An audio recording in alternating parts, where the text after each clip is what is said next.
إن الحمد لله نحمده ونستعينه ونستغفره ونعوذ بالله من شرور أنفسنا ومن سيئات أعمالنا من يهدي الله فلا مضل له ومن يضلله فلا هادي له وأشهد أن لا إله إلا الله وحده لا شريك له وأشهد أن محمدا عبده ورسوله وبعد فإن خير الحديث كتاب الله وخير الهدي هدي محمد صلى الله عليه وسلم وشر الأمور محدثاتها وكل محدثة بدعة وكل بدعة ضلالة وكل ضلالة في النار وقال عز وجل في القرآن المجيد أعوذ بالله من الشيطان الرجيم بسم الله الرحمن الرحيم يا أيها الذين آمنوا اتقوا الله حق تقاته ولا تموتن إلا وأنتم مسلمون وقال يا أيها الناس اتقوا ربكم الذي خلقكم من نفس واحدة وخلق منها زوجها وبث منهما رجالا كثيرا ونساء واتقوا الله الذي تسألون به والأرحام إن الله كان عليكم رقيبا وقال يا أيها الذين آمنوا اتقوا الله وقولوا قولا سديدا يصلح لكم أعمالكم ويغفر لكم ذنوبكم ومن يطع الله ورسوله فقد فاز فوزا عظيما اللهم صل على محمد وعلى آل محمد كما صليت على إبراهيم وعلى آل إبراهيم إنك حميد مجيد اللهم بارك على محمد وعلى آل محمد كما باركت على إبراهيم وعلى آل إبراهيم إنك حميد مجيد رب اشرح لي صدري ويسر لي أمري واحلل عقدة من لساني يفقهوا قولي وقال عز وجل في القرآن المجيد بسم الله الرحمن الرحيم یا ایھا الذین آمنوا کتب علیکم الصیام کما کتب علی الذین من قبلکم لعلکم تتقون اما بعد۔ تمام تعریفیں اس اللہ عز و جل کے لیے لائق و زیبا ہے جو تمام جہانوں کا بنانے والا اور اس سے پالنے والا ہے، اور درود و سلام اس کے آخری نبی محمد صلی اللہ علیہ وسلم پر۔ الحمدللہ ہم تمام یہاں اس ہفتے واری درس قرآن کے لیے جمع ہوئے ہیں، اور انشاءاللہ عزیز جیسا کہ ہم جانتے ہیں کہ رمضان کا مہینہ بس کل سے شروع ہونے والا ہے۔ کسی چیز کی آمد سے پہلے اگر اس کے فضائل ہمیں پتہ چل جائے یا اس چیز کی اہمیت اگر ہمارے ذہنوں میں واضح ہو جائے تو اس عمل کا کرنا یا اس چیز کو منانا ہمارے لیے جو ہے بہت آسان ہوتا ہے، اور انسان اس عمل کا صحیح سے فائدہ اٹھاتا ہے۔ تو اسی طرح رمضان بہرحال ہم پر بس اب آنے ہی والا ہے، اور کل سے جو ہے انشاءاللہ عزیز روزوں کی ابتدا ہوں گی۔ تو اگر رمضان اس کی فضیلت اور روزہ اس کی فضیلت اس کی اہمیت اگر ہمارے سامنے واضح ہو جائے تو پھر یہ ہمارے لیے بہت زیادہ آسان ہوتا ہے کہ ہم جو ہے اس رمضان کا صحیح سے فائدہ اٹھا سکیں، ورنہ کسی چیز کی اگر فضیلت اور اہمیت ہمارے ذہنوں میں واضح نہ رہی ہوتا یہ کہ وہ چیز چلی جاتی ہے، مہینہ گزر جاتا ہے، اس کے بعد انسان پھر پچھتاتا ہے کہ کاش اگر مجھے پہلے پتہ ہوتا کہ اس مہینے کا فلاں فلاں اس کی فضیلت اور فائدے ہیں تو شاید میں اس کو جو ہے منا لیتا، اس کے فائدے اٹھا لیتا۔ تو بہرحال آئیے اسی سلسلے میں اسی کڑی میں کہ رمضان کے فضائل اور جو ہے اس مہینے کی کیا فضیلت ہے، میں آپ کے سامنے کچھ باتیں انشاءاللہ عزیز آج رکھنے کی کوشش کروں گا۔ سب سے پہلی چیز جو اس مہینے کا تعلق جس سے ہے، اور قرآن نے بھی اس چیز کی طرف جو ہے سب سے پہلے اشارہ کیا، جو کہ سورہ بقرہ سورہ نمبر 2 اس کی آیت نمبر 180 میں اللہ رب العزت نے فرمایا یا ایھا الذین آمنوا کتب علیکم الصیام کما کتب علی الذین من قبلکم لعلکم تتقون، اے وہ لوگوں جو ایمان لائے ہو، روزے تم پر فرض کیے گئے اسی طرح جس طرح سے تم سے پچھلی قوموں پر فرض کیے گئے تھے، تاکہ تم اللہ کا تقوی اختیار کرو، اللہ کا ڈر اختیار کرو، اللہ کا پاس و لحاظ اختیار کرو۔ تو گویا رمضان کی پہلی فضیلت وہ یہ ہے کہ اللہ رب العزت نے اپنی ایک فرض عبادت کے لیے اس مہینے کا انتخاب کیا۔ روزے جو ایک فرض عبادت ہے، اس فرض عبادت کے لیے اللہ نے جس مہینے کو چنا وہ مہینہ رمضان کا ہے۔ تو میں سمجھتا ہوں اس سے بالکل بات کلیئر ہے، بالکل بات واضح ہے کہ رمضان کی کیا اہمیت ہے کہ اللہ نے اپنی ایک فرض عبادت کے لیے اس مہینے کا انتخاب کیا ہے نا۔ اور کیا کہا؟ تم پر روزے فرض کیے گئے، کیسے؟ جیسے پچھلی قوموں پر کیے گئے تھے۔ مطلب روزہ کوئی نئی عبادت نہیں ہے، ٹھیک؟ یہ پچھلی قوموں پر بھی تھا، اور ہم الحمدللہ دیکھتے ہیں کہ تمام اقوام عالم جو کسی بھی مذہب سے تعلق رکھتے ہو، روزے کا تصور ان کے اندر بالکل پایا جاتا ہے، چاہے وہ عیسائی ہو، چاہے وہ یہود ہو، چاہے وہ ہندو ہو، چاہے وہ جین ہو، چاہے وہ بدھ ہو، چاہے سکھ ہو، کسی بھی مذہب کو لیجیے دنیا کے، روزے کا تصور اس میں بالکل واضح ہوتا ہے، الگ الگ ناموں سے ہوتا ہے لیکن روزہ برابر ہوتا ہے۔ تو کہا روزے تم پر فرض کیے گئے، اور صرف تم پر نہیں، تم سے پچھلی قوموں پر بھی فرض کیے گئے تھے۔ اس کا مقصد جان لیجئے روزے کا، وہ ہے تاکہ ہم تقوی اختیار کریں۔ تو گویا اللہ نے اپنی ایک فرض عبادت کے لیے جس مہینے کا انتخاب کیا وہ رمضان ہے۔ رمضان میں اللہ نے اس فرض عبادت کو ہم پر فرض کیا جس کو ہم روزے کہتے ہیں، اور اس کا مقصد تقویٰ بتا دیا۔ اب بہرحال آج میں فضیلت پہ بات کر رہا ہوں، لیکن کچھ بات تقوی پہ بھی میں رکھ دیتا ہوں یہاں، اس لیے کہ اگر رمضان کا مہینہ کسی نے پایا اور اس کی زندگی میں وہ چیز نہ آ سکی جو اس کا مقصد تھا اس روزے کا، مطلب رمضان آیا میں نے روزہ رکھا، لیکن اگر میری نفس میں روزہ رکھنے کے باوجود تقویٰ پیدا نہ ہوا تو پھر میں نے رمضان کا صحیح فائدہ نہیں اٹھایا۔ یاد رکھیں، اس لیے کہ رمضان کا اصل فائدہ کیا ہے؟ لعلکم تتقون۔ روزوں کا اصل مقصد کیا ہے؟ ہم تقوی اختیار کریں، اللہ کا پاس و لحاظ اختیار کریں۔ اور میں نے روزے رکھے 30 دن روزے رکھنے کے بعد بھی میرا معاملہ وہی رہا جو رمضان سے پہلے تھا۔ لوگوں کو دھوکہ دیا جا رہا ہے، جھوٹ بولا جا رہا ہے، بد کلامی، بد اخلاقی، مطلب فرائض کو چھوڑا جا رہا ہے، نماز چھوڑی جا رہی ہے اور دیگر چیزیں۔ تو کیا میں نے رمضان کا مقصد حاصل کیا؟ کیا مجھے رمضان کے حقیقی فائدے ملیں گے؟ بتائیے۔ اس لیے کہ رمضان کا حقیقی فائدہ تو وہی اٹھاتا ہے جو اس مہینے میں روزے رکھ کر لعلکم تتقون وہ تقوی اختیار کر لیتا ہے اور اس کی زندگی تبدیل ہو جاتی ہے اور بدل جاتی ہے۔ یاد رکھیے، تو یہ رمضان کے روزوں کا مقصد ہے۔ تو رمضان کی پہلی فضیلت، اللہ نے اپنی فرض عبادت اور روزے کے لیے اس مہینے کا انتخاب کیا۔ ہمیں چاہیے کہ ہم ہر ممکن کوشش کر کے روزوں کو رکھیں اور انہیں بلا وجہ ہم ضائع نہ ہونے دیں اور نہ ہی ان کو ہم جو بلا وجہ چھوڑیں۔ اب آئیے، روزہ اسلام کے فرائض میں سے ایک فریضہ ہے۔ اللہ کے رسول صلی اللہ علیہ وسلم نے فرمایا، عبداللہ بن عمر رضی اللہ عنہما اس حدیث کے راوی، بخاری کی روایت ہے، مشہور حدیث ہے، آپ صلی اللہ علیہ وسلم نے فرمایا اور کہا کہ اسلام کی بنیادیں 5 چیزوں پر ہوتی ہیں۔ پہلا کہ تم گواہی دو کہ اللہ کے سوا کوئی معبود برحق نہیں اور محمد صلی اللہ علیہ وسلم کے بندے اور رسول ہیں۔ دوسرا کہ تم نماز قائم کرو۔ تیسرا کہ تم روزے رکھو۔ چوتھا کہ جو ہے تم زکوٰۃ دو، اور پانچواں جو ہے اللہ کے گھر کا جو ہے حج کرو۔ تو یہاں اس حدیث میں روزے کو فرائض میں سے، بنیادوں میں سے بتا گیا۔ 5 بنیادیں، پہلا توحید شہادت، دوسرا نماز، ٹھیک ہے، تیسرا روزہ۔ تو روزہ ایک ستون ہے اسلام کا، یاد رکھیں، ایک پلر ہے اسلام کا، یاد رکھیں، ایک بنیاد ہے اسلام کی، یاد رکھیں، ٹھیک ہے۔ تو یہ جو ہے فرائض میں سے ہے، اور اللہ نے اس فرض عبادت کے لیے کون سا مہینہ چنا؟ رمضان کا مہینہ چنا۔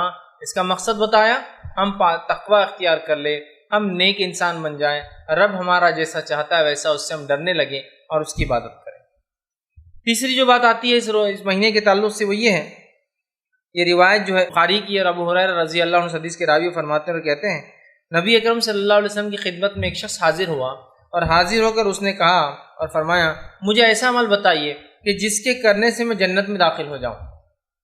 مجھے کوئی ایک ایسا عمل بتا دیجیے آپ اللہ کے رسول صلی اللہ علیہ وسلم جس کو اگر میں کر لوں تو میں جنت میں داخل ہو جاؤں۔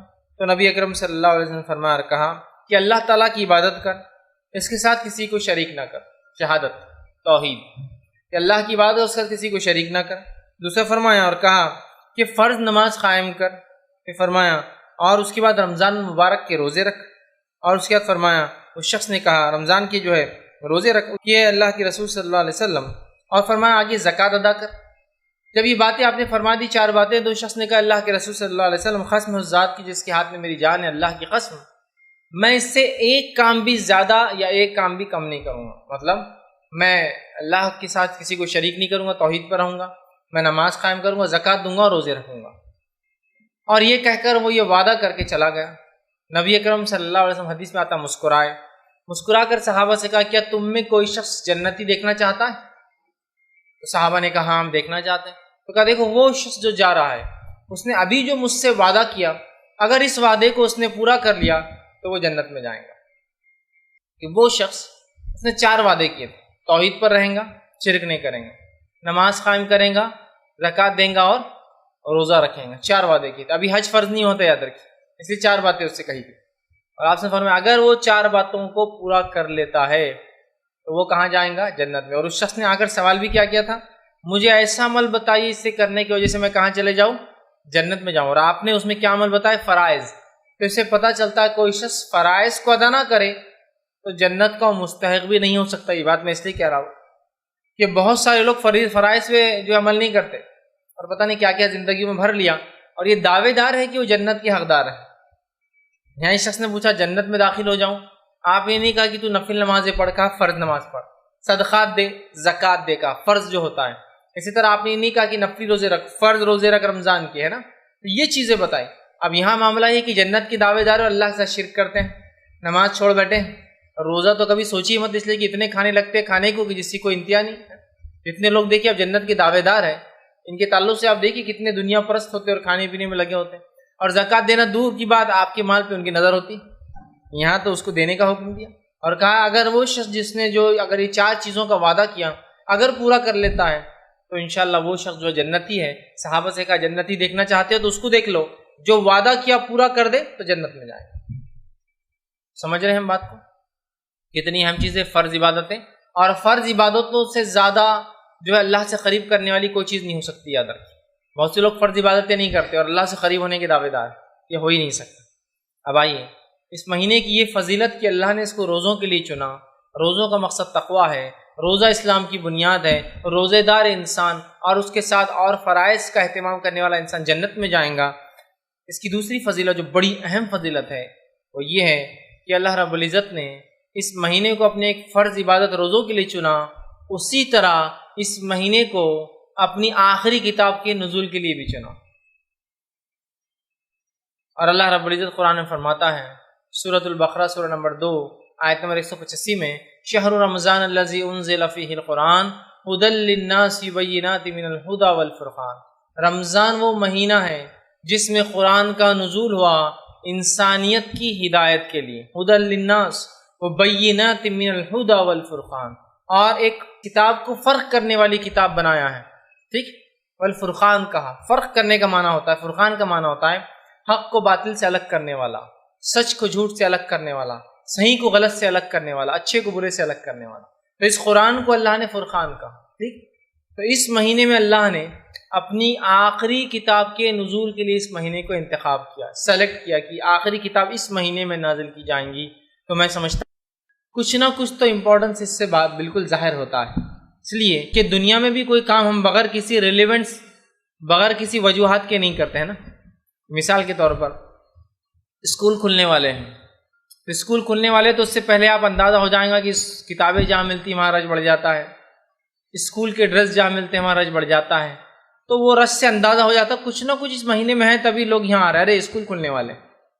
تو اللہ نے اپنی آخری کتاب کے لیے ایک مہینے کو چنا، سلیکٹ کیا، یہ بغیر کسی وجہ کے نہیں ہو سکتا، یہ بڑی وجہ ہے اس کے پیچھے، اس لیے کہ یہ مہینہ اتنا محترم ہے، اتنا مبارک ہے، اتنا مقدس ہے، اتنی اہمیت کا حامل ہے، تبھی اللہ نے اپنی آخری کتاب کو اس مہینے میں، بلکہ عبداللہ ابن عباس رضی اللہ عنہما فرماتے ہیں کہ اللہ رب العزت نے جتنی آسمانی کتابیں نازل کی ساری کی ساری رمضان میں نازل ہوئی، جتنی آسمانی کتاب، چاہے وہ معاملہ توریت کا ہو، زبور کا ہو، انجیل کا ہو، قرآن کا ہو، یا دیگر اور بھی کتب جس کا نام صحیف اور کتب ہم نہیں جانتے، وہ ساری کی ساری وہ فرماتے کب نازل ہوئی؟ رمضان المبارک، رمضان کے مہینے میں۔ تو اس سے میں سمجھتا ہوں رمضان کے مہینے کی اہمیت واضح ہو رہی ہے کہ اللہ نے اپنے وحی کے نازل کرنے کے لیے، اپنی آخری وحی کے نازل کرنے کے لیے، انسانیت کی ہدایت کے لیے جو کتاب آئی، اس کتاب کے لیے جس منتھ کا سلیکشن کیا، جس مہینے کو چنا، وہ مہینہ کوئی اور مہینہ نہیں تھا، وہ مہینہ رمضان المبارک کا مہینہ تھا۔ تو یہ ایک دوسری اور سب سے اہم فضیلت روزوں کے بعد اس مہینے کی وہ ہے کہ اللہ نے اپنی آخری کتاب کی آخری وحی کے نازل کرنے کے لیے اس مہینے کا انتخاب کیا۔ اور سیرت میں آتا ہے کہ نبی اکرم صلی اللہ علیہ وسلم پہ قرآن جو ہے جب نازل ہوا وہ رمضان تھا، اور جو ہے وہ شب قدر تھی، یاد رکھیں، مطلب یا تو 21 تاریخ تھی رمضان کی، یا تو 23 تاریخ تھی رمضان کی، یا تو 25 تاریخ تھی رمضان کی، یا تو 27 تاریخ تھی رمضان کی، یا 29 تاریخ تھی، مطلب قدر میں سے، مطلب چونکہ قدر کوئی ایک تاریخ ہے، یاد رکھیے 5 میں سے کوئی ایک رات آتی ہے، اس میں سے کوئی ایک رات تھی۔ نبی اکرم صلی اللہ علیہ وسلم غار حرا میں تھے، جو آپ کا معمول تھا کہ آپ وہاں جا کر اللہ کا ذکر کرتے، ابھی آپ نبی نہیں بنے تھے، لیکن اس سے پہلے سے آپ غور کرتے تھے زمین و آسمان میں، اور اللہ کا ذکر کرتے تھے، سوچا کرتے تھے کہ کوئی ہے بنانے والا کائنات کو، یہ لات عزا منات یہ رب نہیں ہو سکتے، یہ تمام بت جن کی قریش عبادت کرتے یا مشرکین کرتے یہ رب نہیں ہو سکتے۔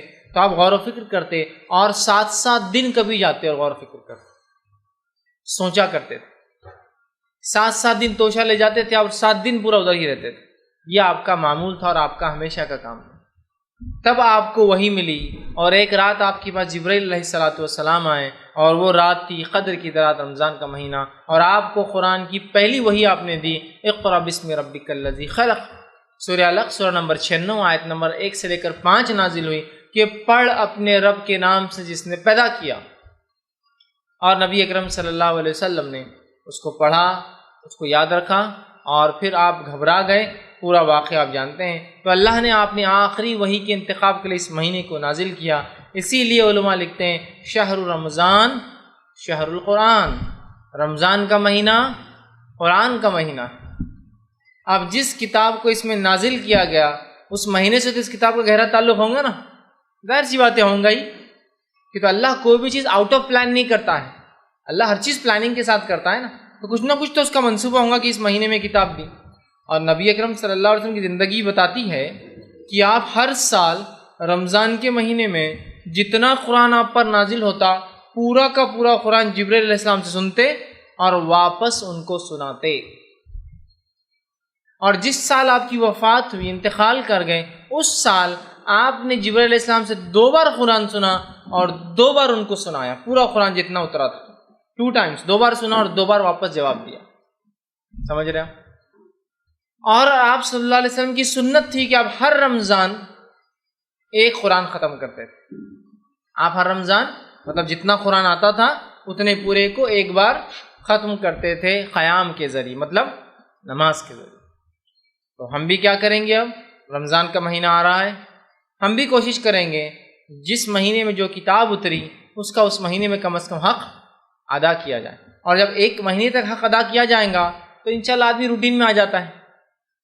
کوئی کام اگر 1 مہینے تک آپ کریں تو روٹین تو بن جاتی ہے، 4-5 دن ہارڈلی لگتے روٹین بننے کو۔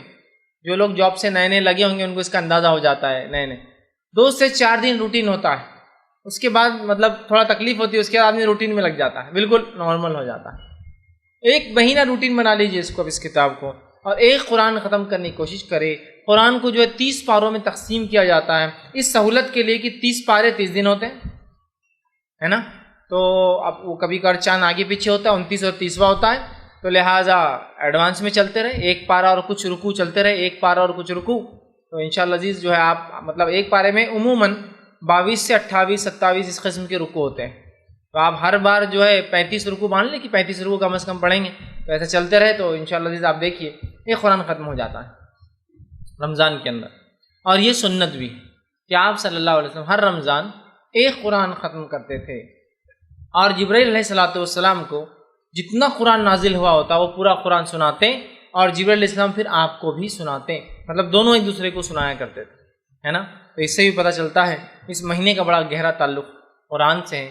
اور نہ صرف قرآن کو پڑھنے کا معمول بنائیں گے بلکہ قرآن کو سمجھنے کا معمول بنا دیجئے، اس لیے کہ قرآن عربی میں سمجھ میں نہیں آتا ہے نا، سمجھنے کا بھی معمول۔ چلیے بھائی رمضان ہے، سمجھنا تھوڑا سا بھی اتنا ٹائم نہیں تو کم از کم پڑھ لیجئے، بعد رمضان کے بعد ایک معمول بنا لیجئے کہ اس کو سمجھنا بھی ہے، روز 1 رکوع کم از کم پڑھیں گے، 2 رکوع پڑھیں گے اور ساتھ میں سمجھیں گے، تاکہ پورے سال میں ایک قرآن کم از کم ختم ہو۔ سمجھنے کا بھی معمول، ٹھیک ہے؟ اس لیے کہ قرآن کو سمجھنا، اس پر غور و فکر کرنا آج بہت زیادہ ضروری ہے، ورنہ دنیا کے تمام علوم اور فنون، تمام نالج اور جتنے فیلڈس ہیں اس میں تو ہم آگے بڑھتے ہیں، لیکن قرآن کا جہاں معاملات ہے ہم بہت کمزور نظر آتے ہیں، بہت کمزور، کہ یہ ہم کو نہیں آ رہا ہے یا یہ نہیں سمجھ میں آتا ہے۔ اور شیطان نے اتنے سارے ہیلے اور بہانے قرآن کے اطراف ڈال دیے، مطلب اس کو میں کہوں گا اس کے ویشیس سرکلز، انگلش میں بولتے ہیں منحوس دائرے۔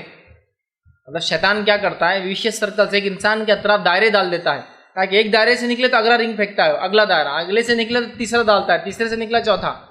تو اس کے ان تمام جھمیلوں سے نکلیے، ہے نا؟ مسلمانوں کو اس نے ایسے رنگ ڈال کے رکھا کہ قرآن نہیں پڑھ سکتے تم، اس لیے کہ تم سمجھ نہیں سکتے، سمجھنے کی بات آئی تو تم کو فلاں نہیں ہے، جگہ فلاں ہے، کپڑے فلاں ہیں، جوتا صحیح نہیں ہے، یہ فلاں نہیں ہے، جس کے گھر میں پڑھا جا رہا وہ حرام، اتنے اس نے مطلب اس کو سمجھے نا گھیرے ڈالا ہوا ہے کہ اس کو توڑنا بہت مشکل ہوتا ہے۔ اور جو لوگ اس کو اس حد تک ہے کہ ایک واقعہ سنا تو رمضان میں ایک مرتبہ، بہت پہلے کی بات ہے، جب ہم چھوٹے تھے تو بہت جلدی جلدی مسجد جایا کرتے تھے، وقت بھی پاس ہوتا تھا، اور جمعے کے دن خاص طور سے چلے جاتے تھے، اور قرآن پڑھنے کا ایک معمول تھا کہ مسجد میں جا کے قرآن پڑھے، اور مسجد ایک جگہ بھی ہے جہاں اللہ کا ذکر ہوتا ہے، تو قرآن سب سے افضل ذکر ہے، وہاں کرنا چاہیے۔ مسجد چلے گئے، شہر کی بڑی مسجد، اب وہاں چلے گئے نماز کے لیے جمعہ کی، قرآن پڑھتے بیٹھ گئے، ٹھیک، تو اتفاق سے دوسری صف میں تھے، تو قرآن پڑھتے بیٹھ گئے دوسری صف میں، تو آگے والوں نے کہا کہ نہیں ایسا نہیں پڑھتے قرآن، ادھر منہ کر کے پڑھو، ادھر وہ طرف منہ کر کے پڑھو، اس لیے کہ ادھر ہم کو پیٹ ہو رہی ہے آپ کے قرآن کو پیٹ ہو رہی ہے۔ جب ادھر منہ کر کے پڑھے تو ادھر والا جو نماز یارہ بول رہا ہے ادھر منہ کر سے پڑھ رہے ہیں، تم پیچھے کے صف میں چلے جاؤ، ادھر منہ کر کے پڑھو تاکہ ہمارے پیچھے چلے جاتے۔ تھوڑی دیر میں 4-5 صف ادھر چلے گئے، آئے واپس قرآن رکھ دی کہ جمعے کا ثواب تو آگے بیٹھنے میں ہے نا، قرآن بھی پڑھنا چاہیے جمعے کے دن سورہ کہف، لیکن اصل ثواب تو جمعے کا آگے، ہم بولے جمعے کا ثواب لینا ہے اس لیے قرآن رکھ دو اٹھا کر۔ مطلب اس حد تک اس نے ہمارے اطراف دائرے ڈال دیا ہے کہ اس کی کوئی انتہا نہیں، انتہا لمٹ لیس مطلب وہ ہے۔ ایک صاحب سنانے لگی کہ میں نے 1 مہینے سے قرآن نہیں پڑھا، بڑا مجھے افسوس ہو رہا ہے۔ میں نے کہا پڑھ لو اب اگلے، مطلب نہیں پڑھے تو کیا اب اگلے سے شروع کر دو آج سے۔ تو نہیں نا، بولے ابھی بھی نہیں پڑھ سکتا، بولے تو میں نے کیوں نہیں پڑھ سکتے اب ابھی بھی؟ تو بولے وہ جو جانماز ہے نا جسے بیٹھ کر پڑھتا ہوں اس کو دھونا نہیں ہو رہا ہے، بولے جانماز کے دھونے سے تمہارے قرآن پڑھنے کا کیا تعلق؟ دیکھو بولے جانماز جو ہے نا اس کا پانی نالی میں نہیں جا سکتا نا، بولے تو اب دھونے کو میرے کو الگ سے ٹائم نہیں مل رہا، باہر لے آ کے گڑھا کر کے دھو کے اس کا پانی ڈالوں، تو اس وجہ سے میں اب قرآن میں جانماز پہ بیٹھے اور قرآن بھی نہیں پڑھ سکتے نا، تو میں جانماز نہیں دھونا ہو رہا تھا اس لیے قرآن بھی نہیں پڑھ رہا ہوں۔ مطلب بڑے بڑے سرکلز تو ہے ہی، مطلب اس نے بڑے بڑے دائرے تو ڈالا ہوئی قرآن نہیں پڑھنا بول کے کہ تم سمجھ نہیں سکتے، تم کو 20-25 علوم نہیں آتے، تم کو فلاں نہیں ہوتا، تم، یہ تو بڑے بڑے دائرے ہیں اس کے، مطلب اسٹرانگ رنگس ہے، اسٹرانگ سرکلس ہے اس کے اندر، اس کو لیں گے بہت بڑے بڑے منوس دائرے ہیں، لیکن اس نے چھوٹے چھوٹے دائرے بھی ایسے ڈال کے رکھا ہے جس سے اللہ کی کتاب سے لوگوں کو دور رکھتا ہے، ایک دم چھوٹے چھوٹے، سمجھ رہے ہیں بات؟ ایک صاحب سے بات ہوئی تو بولے میں بولے قرآن بولے جب جس دن میں بولے بہت صاف ستھرا رہتا ہوں بولے اس دن پڑھتا ہوں، تو میں نے کہا پھر نماز نہیں پڑھتے باقی دن؟ نہیں نماز پڑھتا ہوں نا، بولے پھر کون سا صاف ستھرا رہنا ہے تم کو جو قرآن نہیں نماز پڑھتے ہو قرآن نہیں صاف ستھرے؟ بولے تو میں جس دن گالی نہیں دیتا بولے اس دن قرآن پڑھتا، بولے صرف کہ آج میری زبان پوری صبح سے پاک تھی تو میں شام میں پڑھتا ہوں۔ تو میں نے کہا تم گالی دینا چھوڑ دو، یہ اصل ہے، نہ کہ تم گالی کی وجہ سے قرآن، مطلب دیکھیں اس کے کیسے دائرے ہیں، انسانوں کو قرآن نہیں پڑھنے دینے کے لیے وجوہات دیکھیں کس حد تک اس نے بنا دی۔ اور میں سمجھتا ہوں ہر وہ طالب علم جو قرآن سے محبت رکھتا ہے اور قرآن پڑھنے کی چاہت یا اس کے اجتماعات رکھنے کی چاہت یا وہ کیا کہتا ہے اس کی سننے کی چاہت جس نے رکھی ہو، اس کو بہت مشکلیں اور تکلیفیں آئی ہوں گی، یہ دعوے سے میں کہہ سکتا ہوں، میں دعوے سے کہہ سکتا ہوں کہ بہت مشکلیں اور تکلیفیں آئی، چونکہ ہم میں سے اکثریت جو ہمارے اطراف بستی ہے اس کو قرآن سے کوئی لینا دینا ہی نہیں ہے، تعلق ہی نہیں اس کا قرآن سے، اور قرآن کو ایسے بھلا بیٹھے ہیں کہ جس کی کوئی انتہا نہیں۔ وہ مثال دی جاتی نا گدھے کے سر پہ سنگ یا گھوڑے کے سر پہ سنگ جیسے غائب ہو گئے، ویسا قرآن ہماری زندگیوں سے مطلب بالکل ختم ہی ہو گیا، مطلب کوئی تعلق نہیں اس کا دور دور تک قرآن کا ہماری زندگیوں سے۔ دیکھیے شیطان نے اتنے ہیلے بہانے ڈال دی۔ ایک چھوٹا سا واقعہ سناتا ہوں کس حد تک اس سے دشمنی ہوتی ہے لوگوں کو قرآن کو سیکھنے سے۔ یہ بات بتانے کا مقصد میرا کسی دشمنی اظہار کرنا نہیں ہے، لوگوں کی جہالت بتانا میرا مقصد ہے یہاں پر۔ کہ ایک مرتبہ جب میں طالب علمی کی دور میں تھا تو قرآن پڑھا کرتے تھے، فجر کے بعد 5 7 8 لوگ جمع ہوتے تھے، اور وہ ہاسٹل کیمپس میں ایک روم کے اندر جو کہ جس میں میں خود رہا کرتا تھا اس کے اندر پڑھا کرتا، کہیں اور میں نہیں کسی کے روم میں جا کر پڑھ رہا۔ تو پورے کیمپس کے اندر ہلچل مچی رہتی تھی کہ یہاں یہ کیوں پڑھا جاتا ہے، سمجھ رہا ہے بات، کہ یہاں یہ کیوں پڑھا جاتا ہے، اور پورے کیمپس میں سب مسلمان ہیں، کوئی غیر مسلم نہیں، یہ کیوں پڑھا جاتا ہے۔ بات اس حد تک ہو گئی کہ لوکل علاقے کے مفتی صاحب کو اس میں بیچ میں آنا پڑا، ان کو بلایا گیا کہ یہ بچے قرآن پڑھتے ہیں مطلب صبح فجر کے بعد۔ ہم نے کہا اس میں کیا مسئلہ ہے اگر ہم پڑھ لیں، کیونکہ میرا مزاج شروع سے بحث کرنے کا بالکل نہیں تھا، میں کسی سے بحث نہیں کرتا تھا۔ تو نہیں وہ اب آئی گئے وہ، میں نے کہا میں اگر پڑھ لوں تو کیا مسئلہ ہے؟ نہیں بولے ویسا نہیں رہتا ہے، بولے آپ اس کو پڑھ نہیں سکتے ہیں۔ میں نے کہا کیوں نہیں پڑھ سکتے؟ آپ اس لیے نہیں پڑھ سکتے بولے اس کو کہ آپ سمجھ نہیں سکتے اس کو۔ میں نے کہا یہ بہت اچھی بات ہے، اس لیے تو میں خود نہیں سمجھتا ہوں، ایک ترجمہ پڑھ رہا ہوں، اور ترجمہ سمجھنے کے لیے بھی کیا مجھے اتنی علوم کی ضرورت جتنے کی آپ بات کریں، ترجمہ سمجھنا بھی مشکل ہے بولے آپ کو۔ تو میں نے کہا پھر آپ مفسر کو جا کے سمجھائیے ترجمہ کیوں کرتا ہے ایسا جو ہم نہیں سمجھ سکتے۔ نہیں بولے یہ بات آپ نہیں سمجھیں گے تو پھر آپ ہم کو سمجھا بھی نہیں سکیں گے۔ ایک بیوقوف انسان کو تو آپ ایسا گھما سکتے ہیں، لیکن ایک انسان جو دنیا میں ہوشیاری رکھتا ہے، پڑھتا لکھتا ہے، وہ آسانی سے اتنا کسی کی باتوں میں نہیں آتا۔ تو میں نے کہا نہیں پھر آپ سمجھا نہیں سکتے تو پھر ہم سمجھ بھی نہیں سکتے اور اپنا چھوڑ بھی نہیں سکتے، اس حد تک کہ مطلب جواب دینا پڑ رہا ہے آپ کو مسلمانوں میں رہ کے کہ ہم قرآن کیوں پڑھ رہے ہیں، کیوں ایسا کر رہے ہیں۔ اور ترجمہ، اچھا ترجمہ بھی کوئی ایسا نہیں جو ہمارا من مان، ترجمہ بھی وہ جس سے وہی اتفاق رکھتے ہیں۔ ایسا بھی نہیں کہ کوئی ایسا ترجمہ لایا گیا جس سے اس کو اتفاق نہیں اس جماعت کو، ترجمہ بھی وہ جن سے انہی کو اتفاق، لیکن وہ بھی وہ نہیں چاہتے، وہ بھی نہیں چاہتے کہ انسان پڑھے، مطلب قرآن سے قریب نہ جائے۔ تو شیطان نے بہت سارے جس کو کہتے ہیں نا ویشیس سرکلز جو بولتے ہیں، دائرے ڈال دیے کہ انسان اللہ کی کتاب کے قریب نہ جائے، تو کم از کم رمضان میں وہ بند ہے۔ اس لیے میں کہہ رہا ہوں اس کے دائرے ڈالنا ختم ہے، اب سرکلز نہیں ڈال سکتا رمضان کی حد تک ہم پہ، تو اب وہ ان دائروں کو توڑتے ہوئے اللہ کی کتاب سے کم از کم یہ رشتہ جوڑیں، اور لوگوں کا رشتہ جوڑ دے، یاد رکھیے بہت اہم ہے۔ جس کا رشتہ اللہ کی کتاب سے جڑ گیا اس کا بہت سارا معاملہ حل ہو جاتا ہے۔ ایک مرتبہ ایک جگہ ہم گئے اور ان سے اللہ کی کتاب سے رشتہ جوڑنے کا ہم نے مطالبہ کیا، تو کہا کون سا ترجمہ پڑھنا؟ تو میں نے کہا جو ترجمہ تمہیں اچھا لگتا ہے، جو اچھا لگتا ہے، میں اس میں اپنی چوائس بھی نہیں دیتا ہوں کوئی تم کو، اس لیے کہ مجھے پتا ہے میں چوائس دوں گا، اگر چوائس دوں گا تو نہیں پڑھیں گے۔ حالات تو اتنے زیادہ مطلب اس کو کہیں گے ہم بیکار ہے کہ اگر مکتبہ قرآن وہی ہے عربی، مکتبہ بھی بدل جائے، پرنٹر، تو بھی بہت سے لوگ بولتے ہیں نہیں گڑبڑ دکھ رہی اس کے اندر سے کہ پرنٹر میں گڑبڑ ہے، سمجھ یہ پرنٹر فلاں جماعت سے تعلق رکھتا ہے لہٰذا نہیں پڑھائیں گے، اس حد تک۔ اس لیے میں کبھی بھی کہتا ہوں جو آپ کو اچھا لگے۔ تو ان کے گھر میں قرآن تھا جو بالکل پیلا پڑ چکا تھا، جن سے میں بات کر رہا، ایک دم پیلا، مطلب اتنا پرانا ہو گیا تھا کہ بودا ہو گیا تھا۔ ایک ہی آیت ایسی کھولی، مجھے آیت کا نمبر میں بھول گیا ہوں، ایک ہی آیت ایسا کھولی اور میں نے کہا جو آپ کو لگ رہا پہلے صفحے پہ اس کو پڑھ ڈالو، تو انہوں نے ایسا کھولا اور کہا بہت آیت کا ترجمہ ایسا، بہت سارے لوگ ایسے ہیں جو لوگوں کا مال حرام طریقے سے جو ہے کھاتے ہیں، اور مطلب یہود و نصارہ کے بارے میں آیتیں تھیں کہ جو دین کے نام پر لوگوں کا مال حرام طریقے سے کھایا کرتے، مطلب ان کے مال کو جو ان پر حرام تھا حلال بناتے تھے اور لوٹا کرتے تھے کہ فلاں کفارہ یہ ہو جائے گا، اس کے لیے فلاں اتنا دے دو، فلاں کا فلاں ہو جائے گا، مطلب اپنے مفاد کے لیے کرتے تھے۔ تو پڑھے اور اس کو بند کر دی، بولتے تو سیدھا ہمارے خلاف کھل گئی بولے پہلی آیت،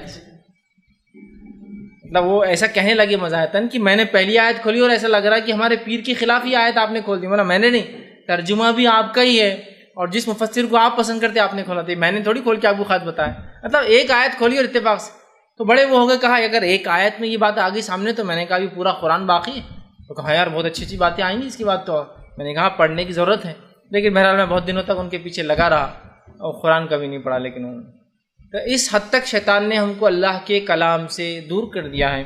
اب رمضان میں وہ بند ہے تو اللہ کے کلام کو کم از کم اب وہ اس کے دائروں کو، اس کی نحوستوں کو، اس نے جو ہم کو وساوس اور جو ہے بیکار کی خطوات ذہن میں بھر دیا ہے کہ قرآن نہیں پڑھ سکتے، نہیں سمجھ سکتے، یہ نہیں ہو سکتا، وہ نہیں ہو سکتا، فلاں نہیں ہو سکتا، یہ تمام دائروں کو ختم کر کے واقعی میں کتاب اللہ کو ہم پکڑنے کی، سمجھنے کی، اور رمضان کے ایک مہینے اپنے آپ کو ٹرین کرنے کی کوشش کرے، اور جب رمضان کے ایک مہینے ٹریننگ ہو جائیں گے انشاءاللہ تو باقی سال زندگی گزارنا اس کے ساتھ آسان ہوتا ہے۔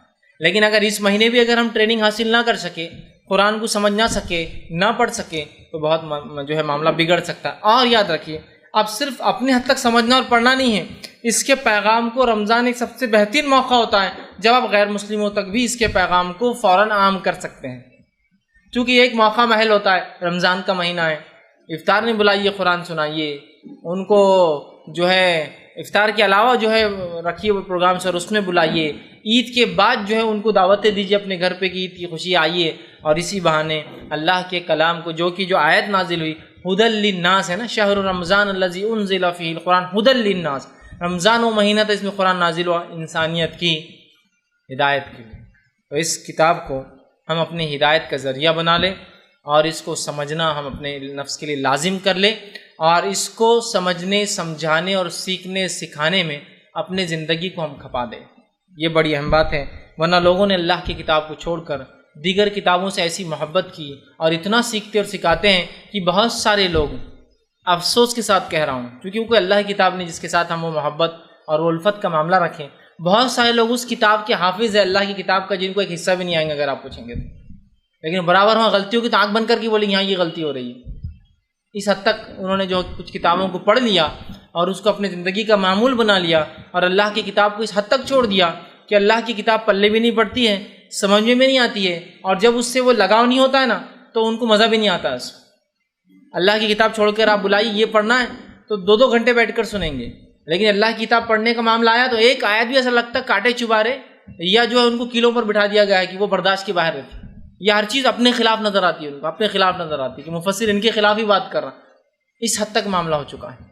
تو اس بات کو سمجھنے کی ضرورت ہے اور اس رمضان کوشش کیجیے نہ صرف غیر مسلموں میں کتاب کو عام کریں، نہ صرف اپنے گھروں میں اس کو عام کریں، کوشش کریں کہ مسجدوں میں جہاں عصر کے بعد یا فجر کے بعد درس کا معمول ہے وہاں بھی آپ جو ہے کہیں نہ کہیں فورس کر کے کوئی ایک ٹائم ضرور قرآن کے لیے لے لیں، یا فجر کے بعد قرآن تو عصر کے بعد فلاں آپ جو پڑھنا ہے پڑھیے، یا کم از کم عصر کے بعد قرآن اور فجر کے بعد جو آپ کو پڑھنا ہے ایک ٹائم تو کم از کم یہ بنا لیجیے۔ یہ بھی بہترین ذریعہ ہے، اس لیے کہ اس سے اللہ کی کتاب کا پیغام لوگوں میں عام ہوگا۔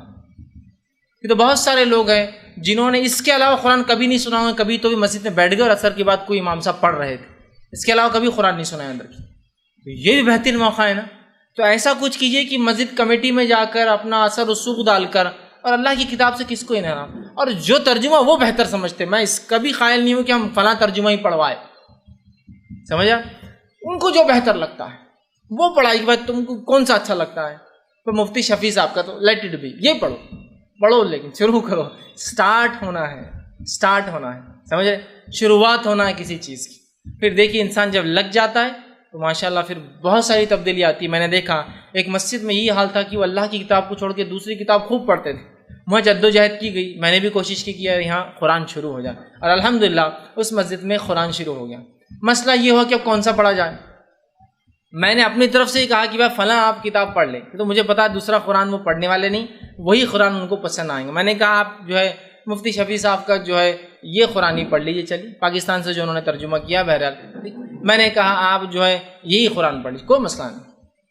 جب وہی پڑھنے لگے سورہ فاتحہ کی تفسیر شروع ہوئی، ماشاءاللہ سورہ فاتحہ کی تفسیر ہوئی کافی لمبی، پھر سورہ فاتحہ کا خاتمہ ہوا، اس میں آمین بالجہر کی بات آ گئی، پورے مسجد میں چالو ہو گئی، یہ تفسیر غلط تو نہیں آ گئی، یہ تفسیر جو ہے مخالف کی تو نہیں آ گئی، فلاں تو نہیں ہوئی، ارے نہیں یار یہ تفسیر تو جو ہے اپنے ہی آدمی کی ہے اور یہ بات تو بالکل درست۔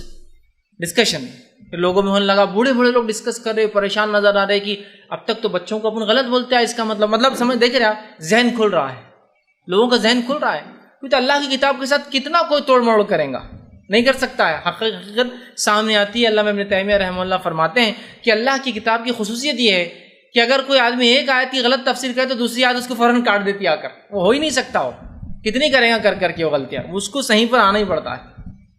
ڈسکشن چلا ہو گیا، نمازوں کے بارے میں تذکرے آ رہے، یہود و نصارہ کی تقلید کے بارے میں تذکرے آ رہے، ان کے اندھے پن کے بارے میں تذکرے آ رہے، ان کو ان کے علماء کے رب بنانے کے بارے میں تذکرے آ رہے، انہوں نے اللہ کی کتاب کو کیسے چھوڑا دوسری کتابوں کی محبت میں، اس کے تذکرے آ رہے ہیں، اور باتیں چلتی جا رہی ہے، ذہن کھل رہا ہے لوگوں کا، ذہن کھل رہا ہے۔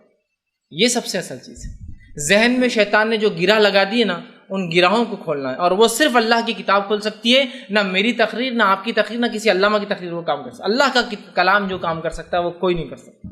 تو ہم کوشش کریں کہیں نہ کہیں مسجدوں میں ایک وقت ہی صحیح قرآن شروع کرا دیں، ایک اسی طرح جن آفیسز میں آپ کام کرتے ہیں، جن جگہوں پہ آپ کام کرتے ہیں، وہاں بھی ایسا شروع کریں، اگر مسلم آفس ہے اس کے باس کو منائیں کہ جب آپ صبح آفس چالو کریں گے تلاوت قرآن اور ایک ترجمے سے کریں گے، ایک رکوع ہی صحیح، بس خالی پڑھیں گے اور ترجمہ کریں گے اور ختم، پورا آفس اپنی اپنی جگہ چلا گیا۔ یہ بھی ایک بہترین، چونکہ اس سے بھی لوگ کہ اللہ کی کتاب سے جوڑ رہے ہیں۔ آپ کے گھر کے باہر اگر ایسا حصہ ہے جہاں غیر مسلم آتے، چوراہا ہے، سڑک ہے جہاں لوگ آتے، تو وہاں ایک بلیک بورڈ بنا دیجیے، وہاں بلیک بورڈ بنا کر اس پہ قرآن کی آیتیں اور اس کا ترجمہ لکھنا شروع کر دی، یہ بھی ایک بہترین ذریعہ ہے۔ تو مطلب کئی چیزیں اس میں ہو سکتی ہے، سمجھیں نا، مطلب ہم کو اللہ کے کلام کو، اس کے پیغام کو عام کرنا ہے، کئی چیزیں اس میں ہو سکتی ہیں، ان سب کو ٹارگٹ کریں، ان سب کو ذہن میں رکھیں اور ہر فیلڈ میں کوشش کریں۔ میرا ایک بھائی ہے جو قرآن سے دور ہے، تحفتاً اس کو ایک قرآن دے دیں، میرے بھائی کوشش کرو پڑھا، مطلب یہ رمضان کو ایک مشن بنا لیں کہ ہم کو قرآن کو اور اس کے پیغام کو لوگوں میں عام کرنا ہے، اس کے لیے جو مارکیٹنگ ٹیکنیکس ہو سکتی ہے وہ یوز کرنا ہے اور اس سے فائدہ اٹھانا ہے۔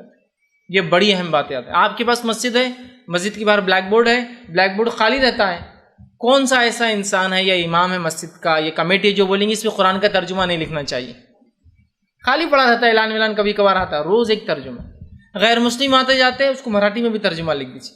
آپ دیکھیے، ہمیں رمضان ایک بہترین موقع ہے، اس مہینے یہ کتاب اتری تھی، اس مہینے کوشش کی جائے کہ اس کو ہم عام کریں۔ جو لوگوں کو قرآن نہیں آتا ہے ان کو سکھانے کے لیے کوئی تحریک چلا دیجیے کہ یہ لوگ آئے اور سیکھیں، یہ بھی اس میں ہو سکتا ہے، اس رمضان کے مہینے میں شروع ہو سکتا ہے، بعد رمضان کنٹینیو ہو سکتا ہے۔ تو بہرحال ہمیں کوشش کرنا ہے اللہ کی کتاب سے لوگوں کو جوڑنا ہے، اس لیے کہ اس مہینے کا اس کتاب سے بڑا ہی گہرا تعلق ہے، اس لیے کہ اسی مہینے سے اس کتاب کا نزول ہونا شروع ہوا تھا۔ اب آئیے رمضان کی تیسری فضیلت، پہلا روزہ، دوسری قرآن۔ تیسری فضیلت جو آتی ہے وہ یہ ہے کہ آپ صلی اللہ علیہ وسلم فرماتے ہیں، یہ متفق علیہ صحیح بخاری صحیح مسلم کی روایت ہے، آپ نے فرمایا اور کہا، ابو ہریرہ رضی اللہ عنہ حدیث کے راوی اور وہ کہتے ہیں جب رمضان کا مہینہ آتا ہے تو آسمان کے دروازے کھول دیے جاتے ہیں اور جہنم کے دروازے بند کر دیے جاتے ہیں اور سرکش جن اور شیاطین قید کر دیے جاتے ہیں۔ جب رمضان کا مہینہ آتا ہے تو کیا کیا ہوتا ہے؟ آسمان کے دروازے مطلب جنت کے سارے دروازے کھول دیے جاتے ہیں، جہنم کے سارے دروازے بند کر دیے جاتے ہیں اور سرکش جن اور شیاطین قید کر دیے جاتے ہیں۔ تو پہلا فائدہ، رمضان ہے، جنت کھلی ہے ہمارے لیے، رمضان ہے، جہنم بند ہے ہمارے لیے۔ اور وہ شخصیت، وہ چیز جو انسانوں کو بہکاتی ہے وہ کون ہے؟ شیطان۔ تو تمام مطلب ابلیس کے ساتھ ساتھ جتنے سرکش جن اور شیاطین ہیں سارے کے سارے جو ہے قید کر دی جاتے ہیں، مطلب بہکانے والا بھی نہیں۔ اس لیے میں نے آپ سے کہا قرآن کو بہت عام کیجیے، اس لیے کہ بہکانے والا بند ہے ابھی، ہے نا۔ سرکش جو جن اور شیاطین کو جو ہے زنجیروں تلے جو ہے جکڑ لیا جاتا ہے، یاد رکھیے اس مہینے کے اندر۔ تو پھر اب بہت اچھا موقع ہے، جنت کھلی ہی آواز دے رہی ہے، جہنم بند ہے، اس کو اللہ سے دعا کر کے اپنے لیے ہمیشہ کے لیے ہم بند کروا دیں، اور شیاطین بند ہے جو ہم کو بہکاتے اچھائی سے روکتے ہیں، وہ بھی اچھا موقع ہے۔ تو رمضان کو غنیمت جانیں ہم، اور اس کے فضائل میں جنت کھلی ہے، مطلب اس کو حاصل کرنے کا پورا موقع ہے، جہنم بند ہے، اللہ رب العزت سے دعا مانگ کر اس کو ہمیشہ کے لیے اپنے لیے بند کرانے کا اچھا موقع ہے، اور بہکانے والی ذات موجود نہیں ہے جو بہکا کر نیک عمل سے انسان کو دور کرتی ہے، بد اعمال کی طرف لے جاتی ہے۔ تو لہٰذا اللہ نے اس مہینے کو مغفرت کا مہینہ بنایا ایک طرح سے، اس لیے کہ بہکانے والا بند ہے، جنت کھلی اور جہنم بھی بند ہے، ہم موقع اس کا اٹھا سکتے ہیں۔ اسی طرح اس کی فضیلت میں ایک فضیلت آتی ہے کہ رمضان میں کیا گیا عمرہ حج کے برابر ثواب دیتا ہے، یہ صحیح مسلم کی روایت ہے۔ نبی اکرم صلی اللہ علیہ وسلم کے ساتھ ایک مرتبہ خاتون نے جانے کا ارادہ کیا حج کو، جب وہ نہیں آئے آپ نے کہا کہ تم حج کو نہیں آ رہی ہو، تو کہا اللہ کے رسول میرے پاس 2 ہی اونٹ ہیں، ایک اونٹ پہ کھیتی ہوتی ہے اور دوسرا اونٹ پانی کے لیے استعمال ہوتا ہے، لہٰذا میں آ نہیں سکوں گی، اس لیے کہ جانور کی کمی ہے، سواری کی کمی ہے۔ تو آپ صلی اللہ علیہ وسلم ٹھیک ہے، ہمارے ساتھ حج نہ بھی کر سکو تو رمضان کے مہینے میں عمرہ کر لینا، اس لیے کہ رمضان کے مہینے میں کیا گیا عمرہ حج کے برابر ہوتا ہے۔ کتنا افضل ہے یہ مہینہ کہ اس میں ایک عمرہ نفل ہوتا ہے، لیکن وہ بھی حج کے برابر ثواب دیتا ہے، لیکن اس سے حج ساقط نہیں ہوتا ہے کہ حج اب ضرورت نہیں ہے عمرہ ہی کر لو، نہیں، لیکن حج کے برابر آپ کو ثواب ملتا ہے، ریوارڈ ملتا ہے، بدلہ ملتا ہے، یاد رکھیے یہ بھی اس کی ایک فضیلت ہے۔ اسی طرح جو ہے قیامت کے دن روزہ اور قرآن ہماری سفارش کریں گے، جو ہے عبداللہ بن عمر رضی اللہ عنہ اس حدیث کے راوی ہیں، یہ جو ہے مسند احمد کی روایت، آپ نے فرمایا کہ اللہ کے رسول صلی اللہ علیہ وسلم نے کہا قیامت کے دن روزہ اور قرآن آئیں گے اور اللہ سے جھگڑا کریں گے۔ قرآن کہیں گا اللہ یہ میرے وجہ سے راتوں میں جاگتا رہا، میری تلاوت کرتا تھا، اور روزہ کہیں گا اللہ یہ میرے وجہ سے بھوکا رہا، اور اللہ ان دونوں کی بحث کو سنیں گا اور ان دونوں کی بات کو مان لیں گا، اور دونوں کہیں گے اللہ میرے رکھنے والے کو اور میرے پڑھنے والے کو معاف کر بخش دیں، اور اللہ دونوں کی بات رکھیں گا، اور ان دونوں کام کرنے والوں کو جو روزہ رکھتے تھے اور جو قیام کرتے تھے جس میں وہ قرآن پڑھتے تھے، دونوں کو معاف کر دیا جائے۔ تو روزہ اور قرآن یہ حقیقی سفارشی ہے۔ اب ہم نے کس کس کو اپنا سفارشی بنا لیا؟ پیر، فقیر، مرشد اور یہ اور وہ، زندہ اور مردہ۔ حقیقی سفارشی یہاں ہے۔ یہ 2 ایسے سفارشی ہیں، ان کی سفارش رد بھی نہیں کی جاتی، ایکسیپٹیبل ہی ہے صرف اور صرف۔ حدیث میں الفاظ ہے کہ روزہ نماز کہیں گی کہ اے میرے رب، اس بندے کو جو ہے میں نے کھانے اور پینے سے روک دیا، لہٰذا تو اس کی حق میں میری سفارش قبول کر۔ اور قرآن کہے میرے رب یہ راتوں میں مجھے پڑھنے کے لیے جاگتا رہا، نمازیں قیام کرتا رہا، کھڑے ہوتا رہا، لہٰذا اس کے حق میں میری سفارش قبول کر، اور اللہ دونوں کی سفارش کو قبول کریں گا۔ تو حقیقی سفارشیوں کو استعمال کیجیے۔ یہ مصنوعی اور بناوٹی سفارشی پتہ نہیں آئیں گے نہیں آئیں گے، اور ان کو خود سفارش کی ضرورت پڑیں گے، ان کو چھوڑیے، یہ حقیقی سفارش۔ اسی طرح روزے کے اجر کے تعلق سے آتا ہے، یہ بے حساب ہے، یاد رکھیے۔ آپ صلی اللہ علیہ وسلم فرمایا، صحیح مسلم کی روایت ہے، ابو ہریرہ رضی اللہ عنہ حدیث کے راویہ فرماتے اور کہتے ہیں کہ اللہ فرماتا ہے ابن آدم کا ہر عمل اس کے لیے ہے سوائے روزے کے، مطلب یہ حدیث قدسی ہے کہ ابن آدم کا ہر عمل اس کے لیے ہے سوائے روزے کے، فإنہ لی، اس لیے کہ اللہ فرماتا روزہ میرے لیے، وانا اجزی بھی، اور میں اس کا اجر دوں گا۔ تو لہٰذا روزہ آگ سے ڈھال ہے، روزہ جہنم سے بچنے کا طریقہ ہے، لہٰذا تم میں سے جو کوئی روزہ رہے اس روز وہ فحش گوئی نہ کرے۔ روزہ قبول کب ہوتا ہے بات بتا، بیہودہ باتیں نہ کرے، اور گالی گلوج نہ کریں، اور کوئی لڑنے آئے تو کہہ دے میں روزے سے ہوں، تو تب روزے کا ثواب ہے۔ روزے کے اندر اگر کوئی بد اخلاقی آپ کرتے ہیں، ہم کرتے ہیں، تو روزہ قبول نہیں ہوتا، اس بات کو یاد رکھ لیجیے۔ چونکہ حدیث میں الفاظ دیکھیے، روزہ آنکھ سے ڈھال ہے، لہٰذا تم میں سے جب کوئی روزہ رکھے تو فحش کوئی نہ کرے، بد کلامی نہ کرے، اور گالی نہ دے۔ تین الگ الگ الفاظ آ رہے ہیں، حالانکہ تینوں کا تعلق بد اخلاقی سے، زبان کی برائی سے ہے، ٹھیک ہے؟ جیسے کہ فحش گوئی، فحش گوئی کیا ہوتی؟ گندی باتیں۔ دوسرا بیہودہ کلامی، بیہودہ کلامی کیا؟ جس کو کوئی حد نہیں ہے اور جو کوئی پسند نہیں کرے، کچھ بھی باتیں کرتے بیٹھے ہیں۔ تیسرا فرمایا گالی نہ دے، گالی بھی زبان سے ہوتی، اس لیے کہ یہ گندی باتوں کو دوسرے کو کہنے کے لیے ہوتی۔ اور اگر تم سے کوئی لڑنے کو آئے تو کیا کہے؟ میں روزے سے ہوں۔ اور ظاہر سی بات ہے جب سارا رمضان وہ لڑائی سے بچتا رہیں گا، گالی نہیں دیں گا، بد کلامی نہیں کریں گا، جو 30 ڈیز اس کو پریکٹس میں لائیں گا، تو کیا 31 ڈے یا مہینے کے اگلے دن کیا وہ یہ کام کریں گا؟ نہیں۔ ایک مہینہ کسی جسم کو عادت ڈالنے کے لیے بہت ہوتا ہے، ایک مہینہ کسی جسم کو کسی کام کا عادی کرانے کے لیے بہت ہوتا ہے، ٹھیک ہے؟ جب ہم عادی کرا لیں گے تو پھر کیا ہے؟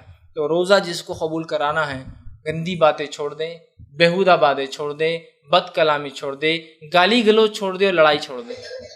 اور کوئی لڑنے بھی آئے تو کیا کہے؟ میں روزے سے ہوں، لیکن اس کا ہرگز مطلب نہیں کہ افطار کے بعد مل، ہے نا؟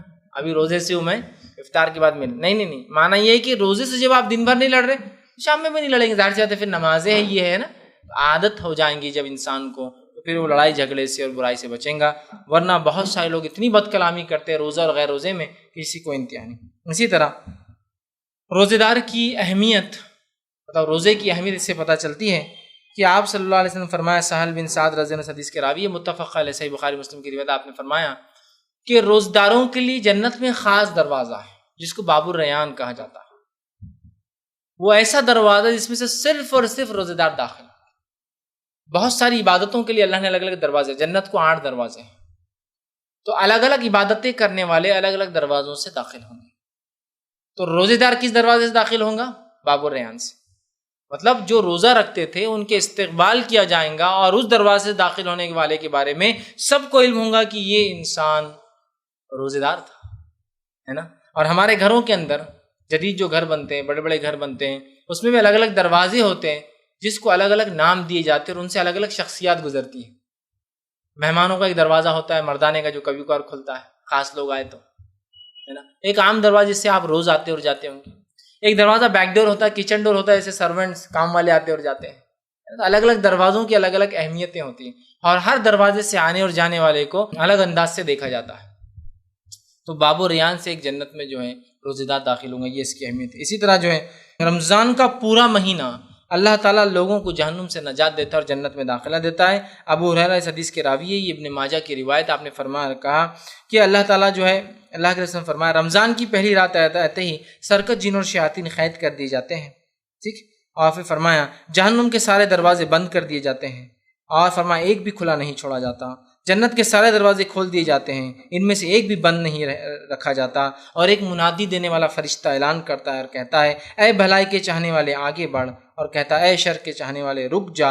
اور رمضان کی ہر رات اللہ تعالیٰ لوگوں کو جہنم سے آزاد کرتا ہے، ہر رات لوگ جہنم سے آزاد ہوتے ہیں رمضان میں۔ اس کا کیا معنی ہے؟ ابھی تو جنت جہنم میں کوئی نہیں گا، پھر کون آزاد ہوتا ہے؟ اس کا معنی یہ، جو جہنمی اعمال کر رہے تھے وہ اس مہینے میں رب سے توبہ کر کے جنتی اعمال کر کے اپنے لیے جہنم کو حرام کر لیتے ہیں، یہ معنی ہے۔